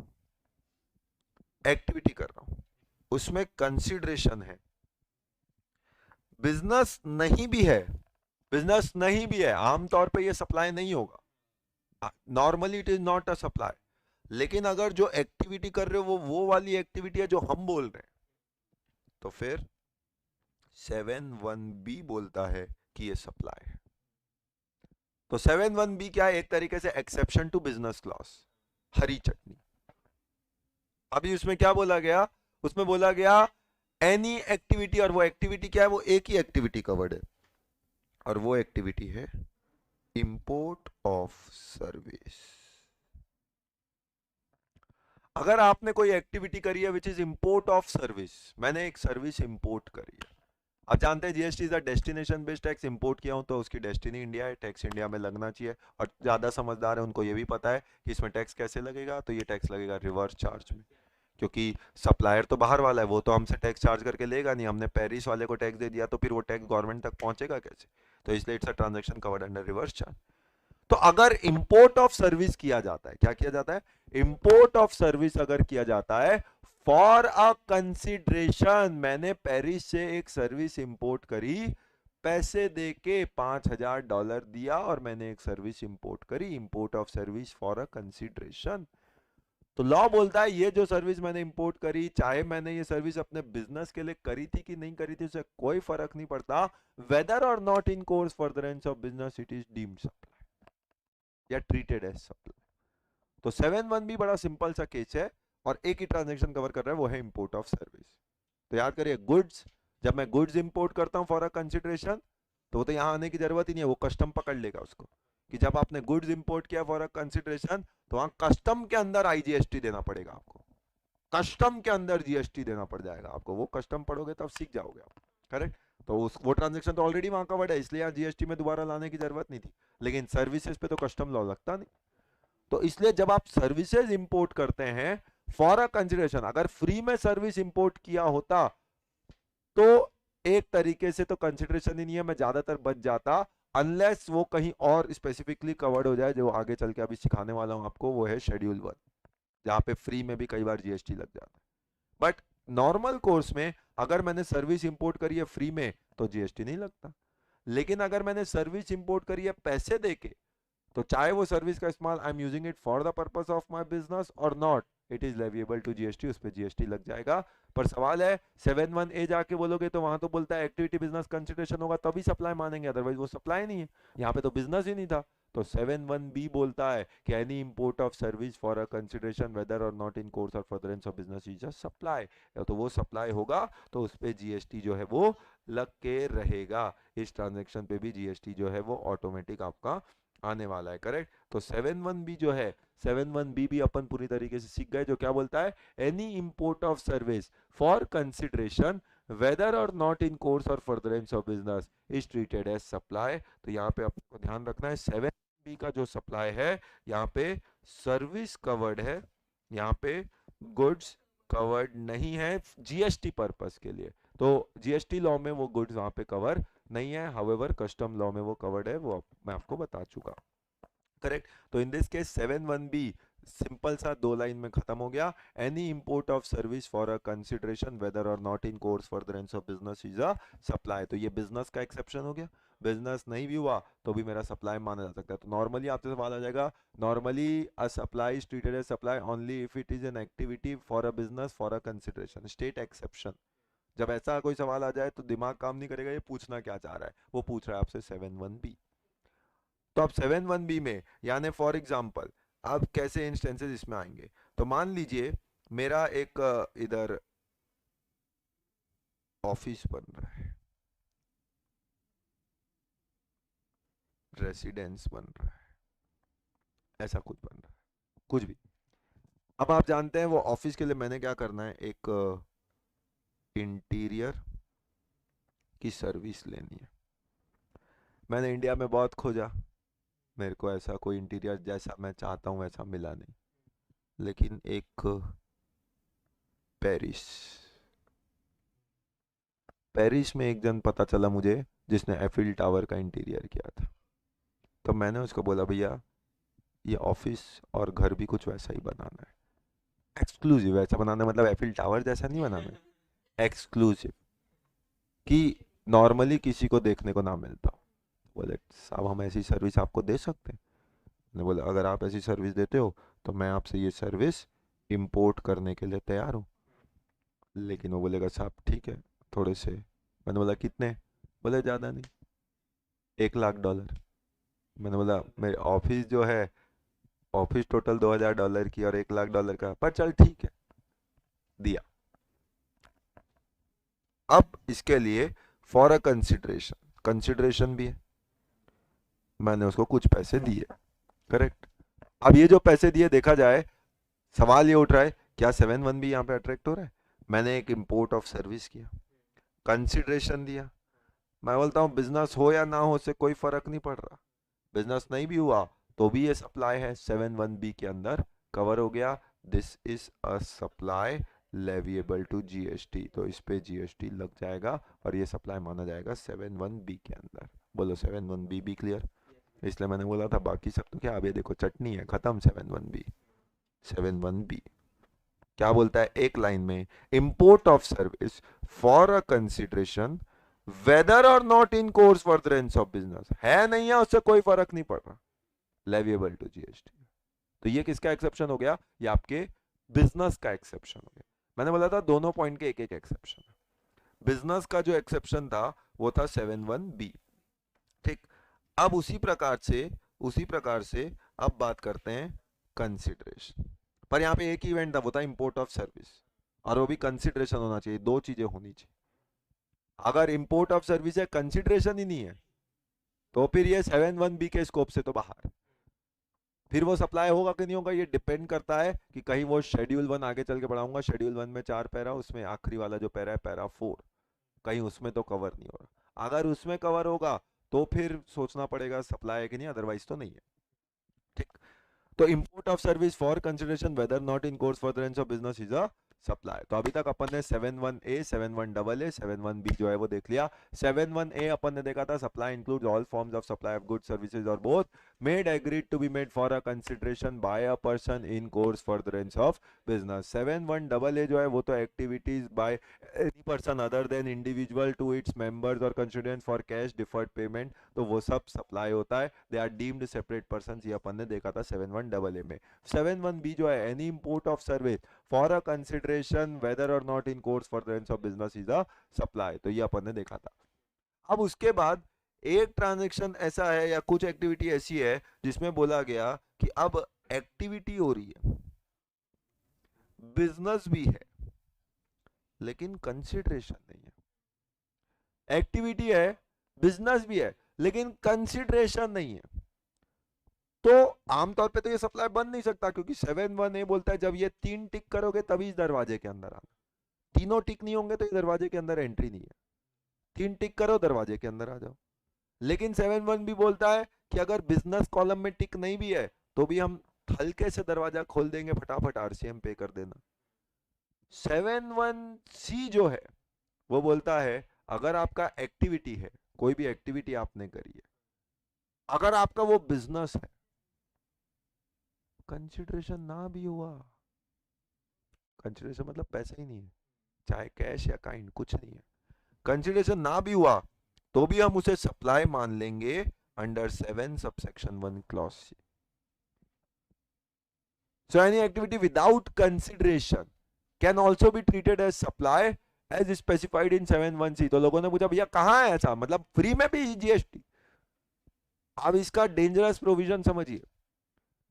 आज से कुछ समय बाद आपने अपनी प्रोफाइल अपडेट कर ली, कैसे? रिजल्ट आ गया, पास हो गए, प्रोफाइल अपडेट हुई, सीए बने। अब सीए बनने के बाद आपका काम क्या है? आपने अपनी ऑफिस ओपन करी, अब आप सर्विस देते हो। सर्विस देते हो तो आप कई लोगों का रिटर्न फाइल करोगे, दिस इज सर्विस। पर जिस दिन आप सीए बनोगे उस दिन आपको एक असलियत पता चलती है। क्या? कि इतने सारे रिश्तेदार कहाँ से आ गए आपके, कि भैया हर व्यक्ति आपको अपना रिश्तेदार बता रहा है। अब वो क्यों बनाते हैं आपको अपना रिश्तेदार, उसका मतलब भी आप जानते हैं। ठीक है, चलो अब उस पर नहीं पढ़ते डिबेट पे। तो वो आए, आपने उनका रिटर्न फाइल किया, यू रेंडर्ड अ सर्विस, एक एक्टिविटी की, रेंडरिंग ऑफ सर्विस। आपका बिजनेस है, बिजनेस इंक्लूड्स ट्रेड प्रोफेशन, अभी जितना हमने पढ़ा था सब चीज फुलफिल करते हुए जा रहे। जैसे ही आप उस रिश्तेदार ने बोला बेटा मेरा ये काम है, इनकम टैक्स का रिटर्न फाइल कर दो, जीएसटी का रिटर्न फाइल कर दो, कंपनी का रिटर्न फाइल कर दो, आपने बोला ठीक है चाचा कर देते हैं, आपके लिए क्या है। आपने तुरंत उनका रिटर्न फाइल किया। उसने पूछा बेटा फाइल हो गया, आपने बोला जी चाचा फाइल हो गया। जैसे ही आपने अपना चेहरा ऊपर किया, देखा चाचा गायब। उसके बाद तो चाचा अवेलेबल ही नहीं है। क्यों? क्योंकि उसके पता है ना उसके बाद का जो काम है वो नहीं होना है, फॉर अ कंसिडरेशन। क्योंकि उसने अपनी बात ही शुरू ऐसे की, बेटा मैं तेरे फूफा के ताऊ के चाचा के नाना का लड़का। तो आपने बोला मतलब चाचा हो जो भी है छोड़ो। तो अब ऐसे पॉइंट ऑफ टाइम में आपने उसको अपना चाचा बना लिया, और अब आपने उसको सर्विस दी जो इन course or furtherance of business था, जो कि विदाउट कंसिडरेशन था। आप समझो मैं यही काम किसी एक अनजान व्यक्ति का जो है वो करता हूं और उससे मैं फीस लेता हूं 50,000 रुपए, लेकिन सेम काम मैंने किया अपने किसी रिश्तेदार का फ्री ऑफ कॉस्ट। मुंह बोला रिश्तेदार। क्या सवाल है, जीएसटी लग जाएगा? और क्या इसमें मुझे मतलब उसका पैसा तो मिला नहीं, ऊपर से बड़े चाचा आ गए। कौन? Central government. और बोलती भैया तुम्हारे रिश्ते के चक्कर में हमारा क्यों नुकसान करते हो, चलो जीएसटी लाओ, ये 50,000 का 18% 9,000 लाओ। मैं बोला चाचा से 50 तो मिला नहीं, जेब से 9 अलग लग गया चाचा का रिटर्न फाइल करने में। That is the dangerous provision. पर अब सवाल है क्या ये 9,000 मेरे को जीएसटी देना पड़ेगा गवर्नमेंट को? इसका जवाब इस बात पे डिपेंड करता है कि मैंने जो ट्रांजैक्शन किया वो 7(1) में कवर्ड हो रहा है। अगर मैंने आपको जो एग्जांपल दिया ये 7(1) में कवर हुआ तो फिर तो मैं फंस गया। ऐसे जितने रिश्तेदारों का काम मैंने किया, जितने चाचाओं का काम किया, मेरी बारात निकल गई। उस केस में तो जीएसटी देना पड़ेगा, पैसा तो आया नहीं, उल्टा जेब से अलग चला गया पैसा। लेकिन अगर वो ट्रांजैक्शन कवर नहीं हुआ तो फिर फ्री पे जीएसटी नहीं लगता है, ये समझ जाइए। आप आए मेरी दुकान में, मैंने आपको मोबाइल फ्री में दे दिया, तो क्या उसका जीएसटी मुझे गवर्नमेंट को देना है? जब फ्री में दिया तो जीएसटी कैसा, फ्री पे जीएसटी नहीं लगता। ट्रांजैक्शन विदाउट कंसिडरेशन अगर है तो anything without consideration is not supply, not leviable to GST unless and until it is govern by 7(1)(c। तो फिर आप सबसे इंपॉर्टेंट बन जाता है भैया 7(1)(c में कौन से वो ट्रांजैक्शन है। तो 7(1)(c बोला भैया एज प्रिस्क्राइब्ड, और 7(1)(c जानना है तो आपको जाना पड़ेगा शेड्यूल 1। क्योंकि 7(1)(c बोलता है any transaction which is given in schedule 1 will be treated as deemed supply even if it is without consideration. तो पक्की बात है मैं जो काम कर रहा हूं अगर वो शेड्यूल 1 के अंदर आता है तो ही मेरे को जीएसटी देना है। अगर वो ट्रांजैक्शन शेड्यूल 1 में नहीं आया, नॉट लेविएबल टू जीएसटी, वो जीएसटी नहीं लगेगा। क्लियर हो गई? तो अब पूरा फोकस है कि जो ट्रांजैक्शन था क्या वो शेड्यूल 1 में कवर्ड है कि नहीं है। तो अब ऐसे पॉइंट ऑफ टाइम है, देखो धीरे धीरे अब हम शेड्यूल पे भी पहुंच गए, अब शेड्यूल 1 आ गया है। तो शेड्यूल 1 की एंट्री हो गई, जैसे आज सर आपकी एंट्री हुई है ऐसे आज शेड्यूल 1 की भी एंट्री हो गई। अब शेड्यूल 1 ट्रांजैक्शन क्या है? शेड्यूल 1 के अंदर ऐसे ऐसे 4 खूबसूरत पैरा है। क्या है? Para. Para 1, para 2, para 3, para 4। सिर्फ 4 इंस्टेंसेस कवर्ड है।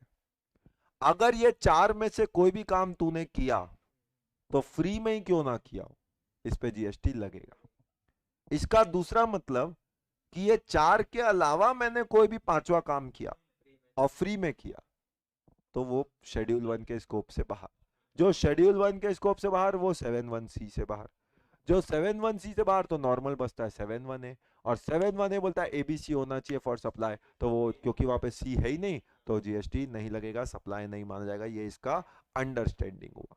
करेक्ट। तो अब पूरा फोकस है कि आखिर ये 4 पैरा क्या है, और सवाल ये है चाचा के काम पे जीएसटी देना पड़ेगा कि नहीं देना पड़ेगा, चाचा को अगली बार ऑफिस बुलाएं कि नहीं बुलाएं।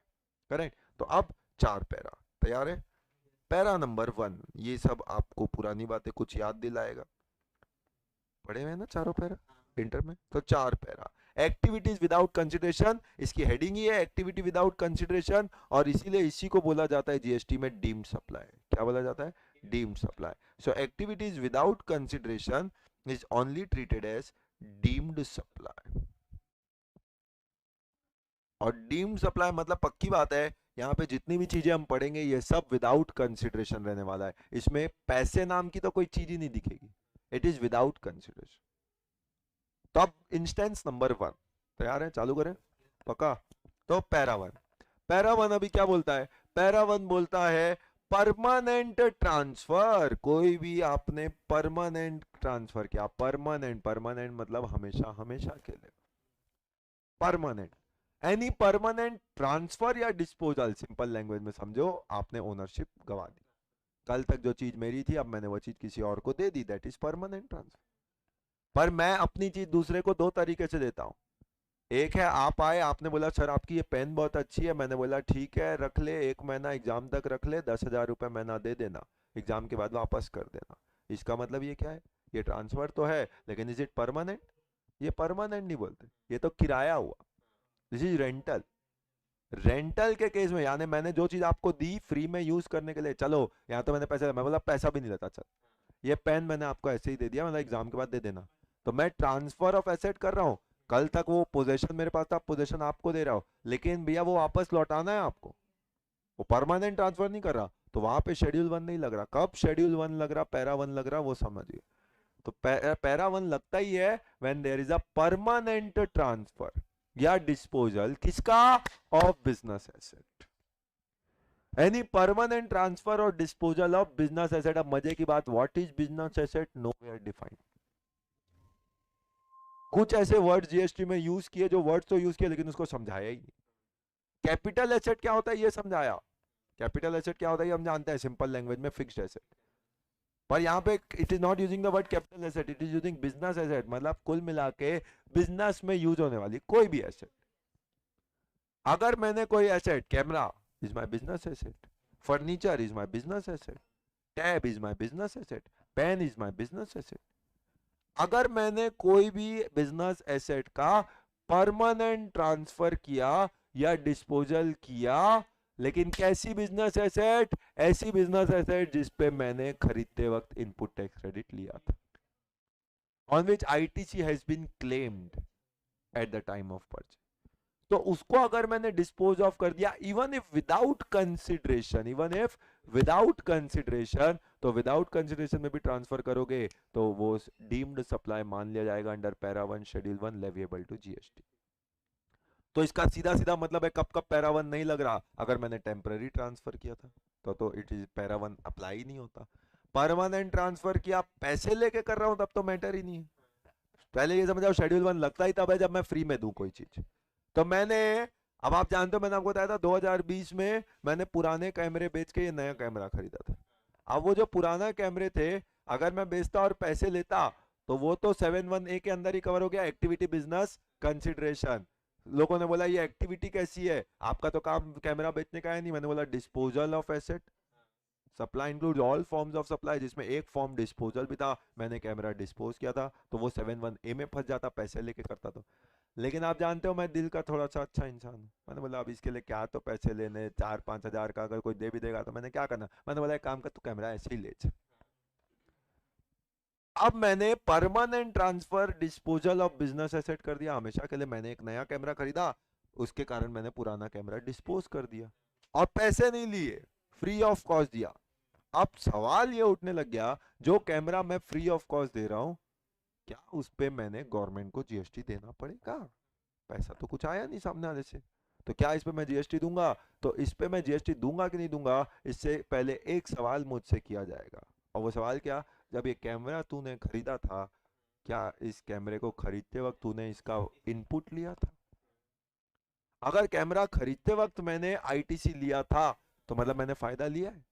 गवर्नमेंट का एक ही थंब रूल है जीएसटी में, तुम मुझे इनपुट दो, तुम मुझे आउटपुट दो, मैं तुम्हें इनपुट दूंगा। तो अगर तुमने इनपुट लिया है तो अब तुमको आउटपुट भी देना पड़ेगा।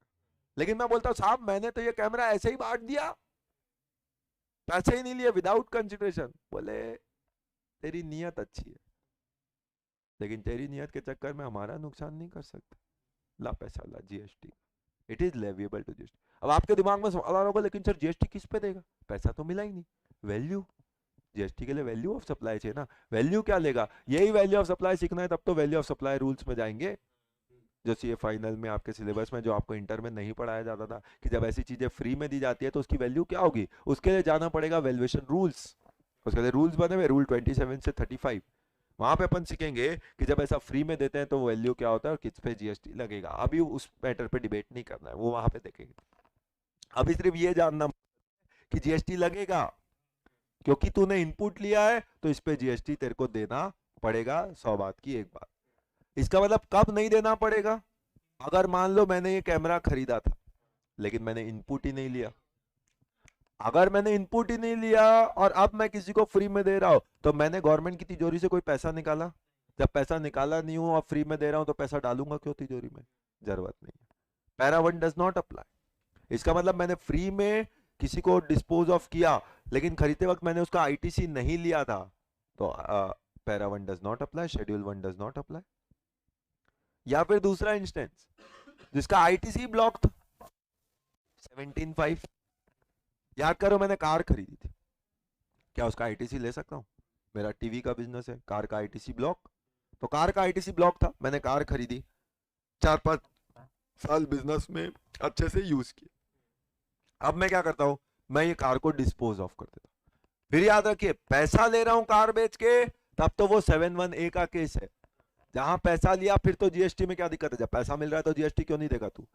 प्रॉब्लम मेरे को तब आ रही है जब मैं वो फ्री में बांट दूं। अब मेरा एक फ्रेंड आया, मैं एक नई कार खरीदने वाला था, मेरा एक फ्रेंड आया, बोले यार तू तो नई कार खरीद रहा है, पुरानी कार का क्या करेगा। मैं बोला यार मतलब तेरे को क्या है, काम की बात कर। बोले ये कार मेरे को चाहिए। मैंने बोला चल ठीक है, जानता है दिल मेरा अच्छा है, मैंने वो कार उसको ऐसे ही दे दी। पैसे लेके देता तो मैटर अलग हो जाता, मैंने वो कार उसको ऐसे ही दे दी। नाउ द क्वेश्चन अराइजेज, वो कार मेरी बिजनेस एसेट थी, बिजनेस में दिख रहा था, डेप्रिसिएशन क्लेम करता था इनकम टैक्स में। अब वो कार मैंने जो ऐसे ही फ्री में डिस्पोज ऑफ कर दी, पैरा 1 शेड्यूल 1 बोलता है any permanent transfer of disposal asset deemed supply even if without consideration. लेकिन सवाल है क्या कार मैंने खरीदा था तब उसका आईटीसी लिया था, नहीं लिया था, क्योंकि वो आईटीसी ब्लॉक था। इसका मतलब जिसका आईटीसी ब्लॉक्ड है या जिसका आईटीसी अवेलेबल है पर मैंने लिया ही नहीं है, आइदर ऑफ द केस में अगर मैं वो एसेट को फ्री में डिस्पोज ऑफ कर दूं तो वो पैरा 1 के स्कोप से बाहर है, जीएसटी नहीं लगता, पैरा 1 खत्म। 4 में से एक पैरा खत्म। तो पैरा 1 क्या बोलता है, any permanent, keyword is permanent, इसका मतलब टेम्पररी हुआ तो पैरा 1 में नहीं आओगे। Permanent transfer or disposal of business asset होना चाहिए, यानी पर्सनल एसेट नहीं होनी चाहिए।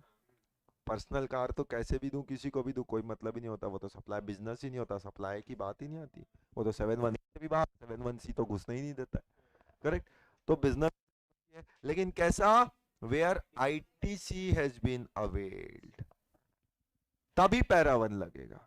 गवर्नमेंट का एक ही लॉजिक है, अगर कैमरा खरीदते वक्त तूने हमसे कुछ फायदा लिया था तो अब इसको निकालते वक्त हमको फायदा लौटाना पड़ेगा। कितना लौटाएगा वो बाद में बताएंगे, लेकिन लौटाना पड़ेगा, ये समझ जा तू।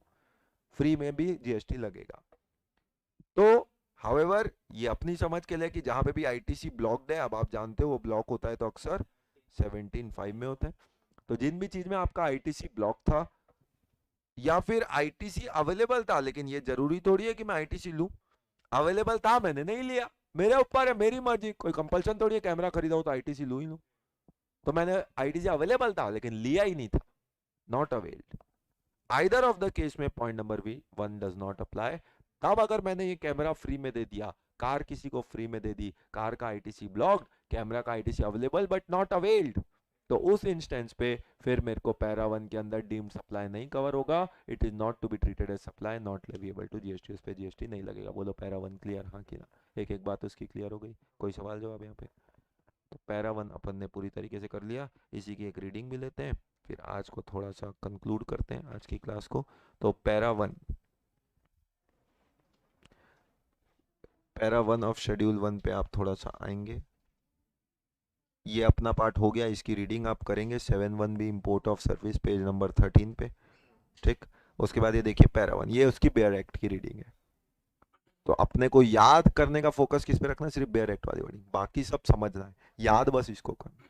7-1A याद करना है, पैरा 1 याद करना है, बीच की जितनी चीजें हैं जो सर्कुलर्स है वो समझना है कि उसमें डिसीजन क्या था, सप्लाई है नहीं है वो। तो ये हमारा लॉजिक है।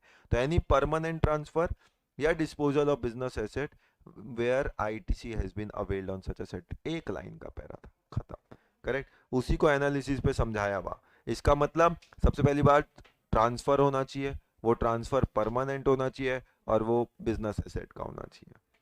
इसका मतलब जिसमें बिजनेस एसेट जिसका आईटीसी ब्लॉक्ड है या नॉट अवेलेबल है, this para is not to be deemed as supply, ये पैरा कवर नहीं होगा, तो वो डीम सप्लाई नहीं बनेगा।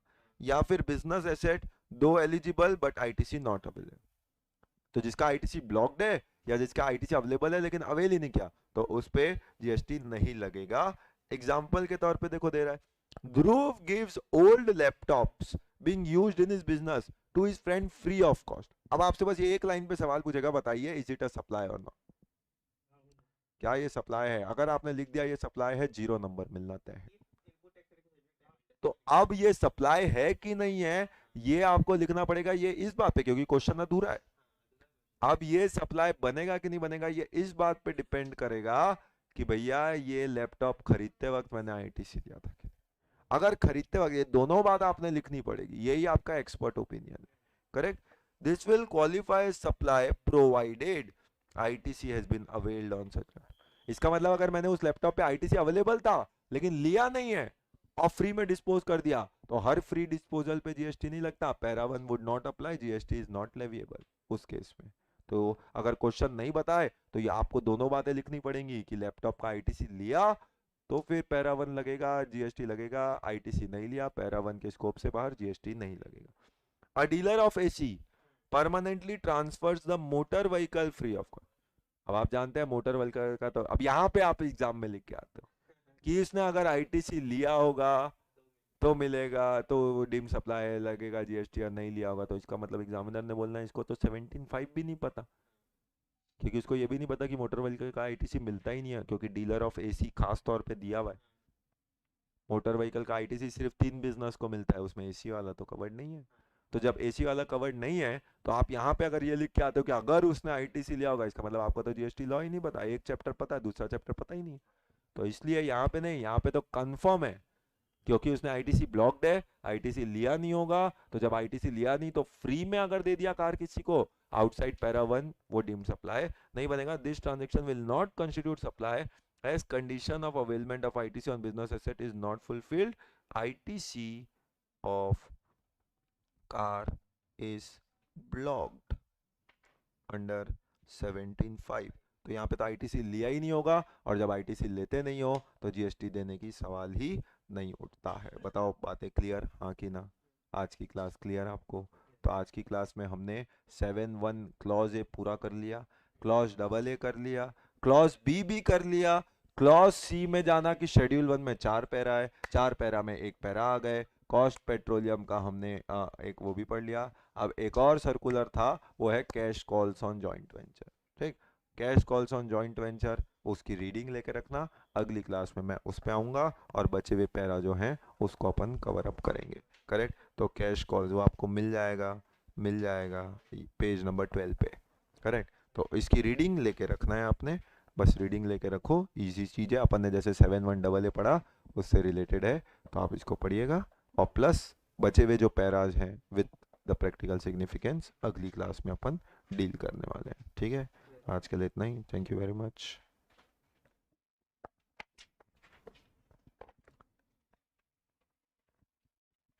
ये लीजिए सर।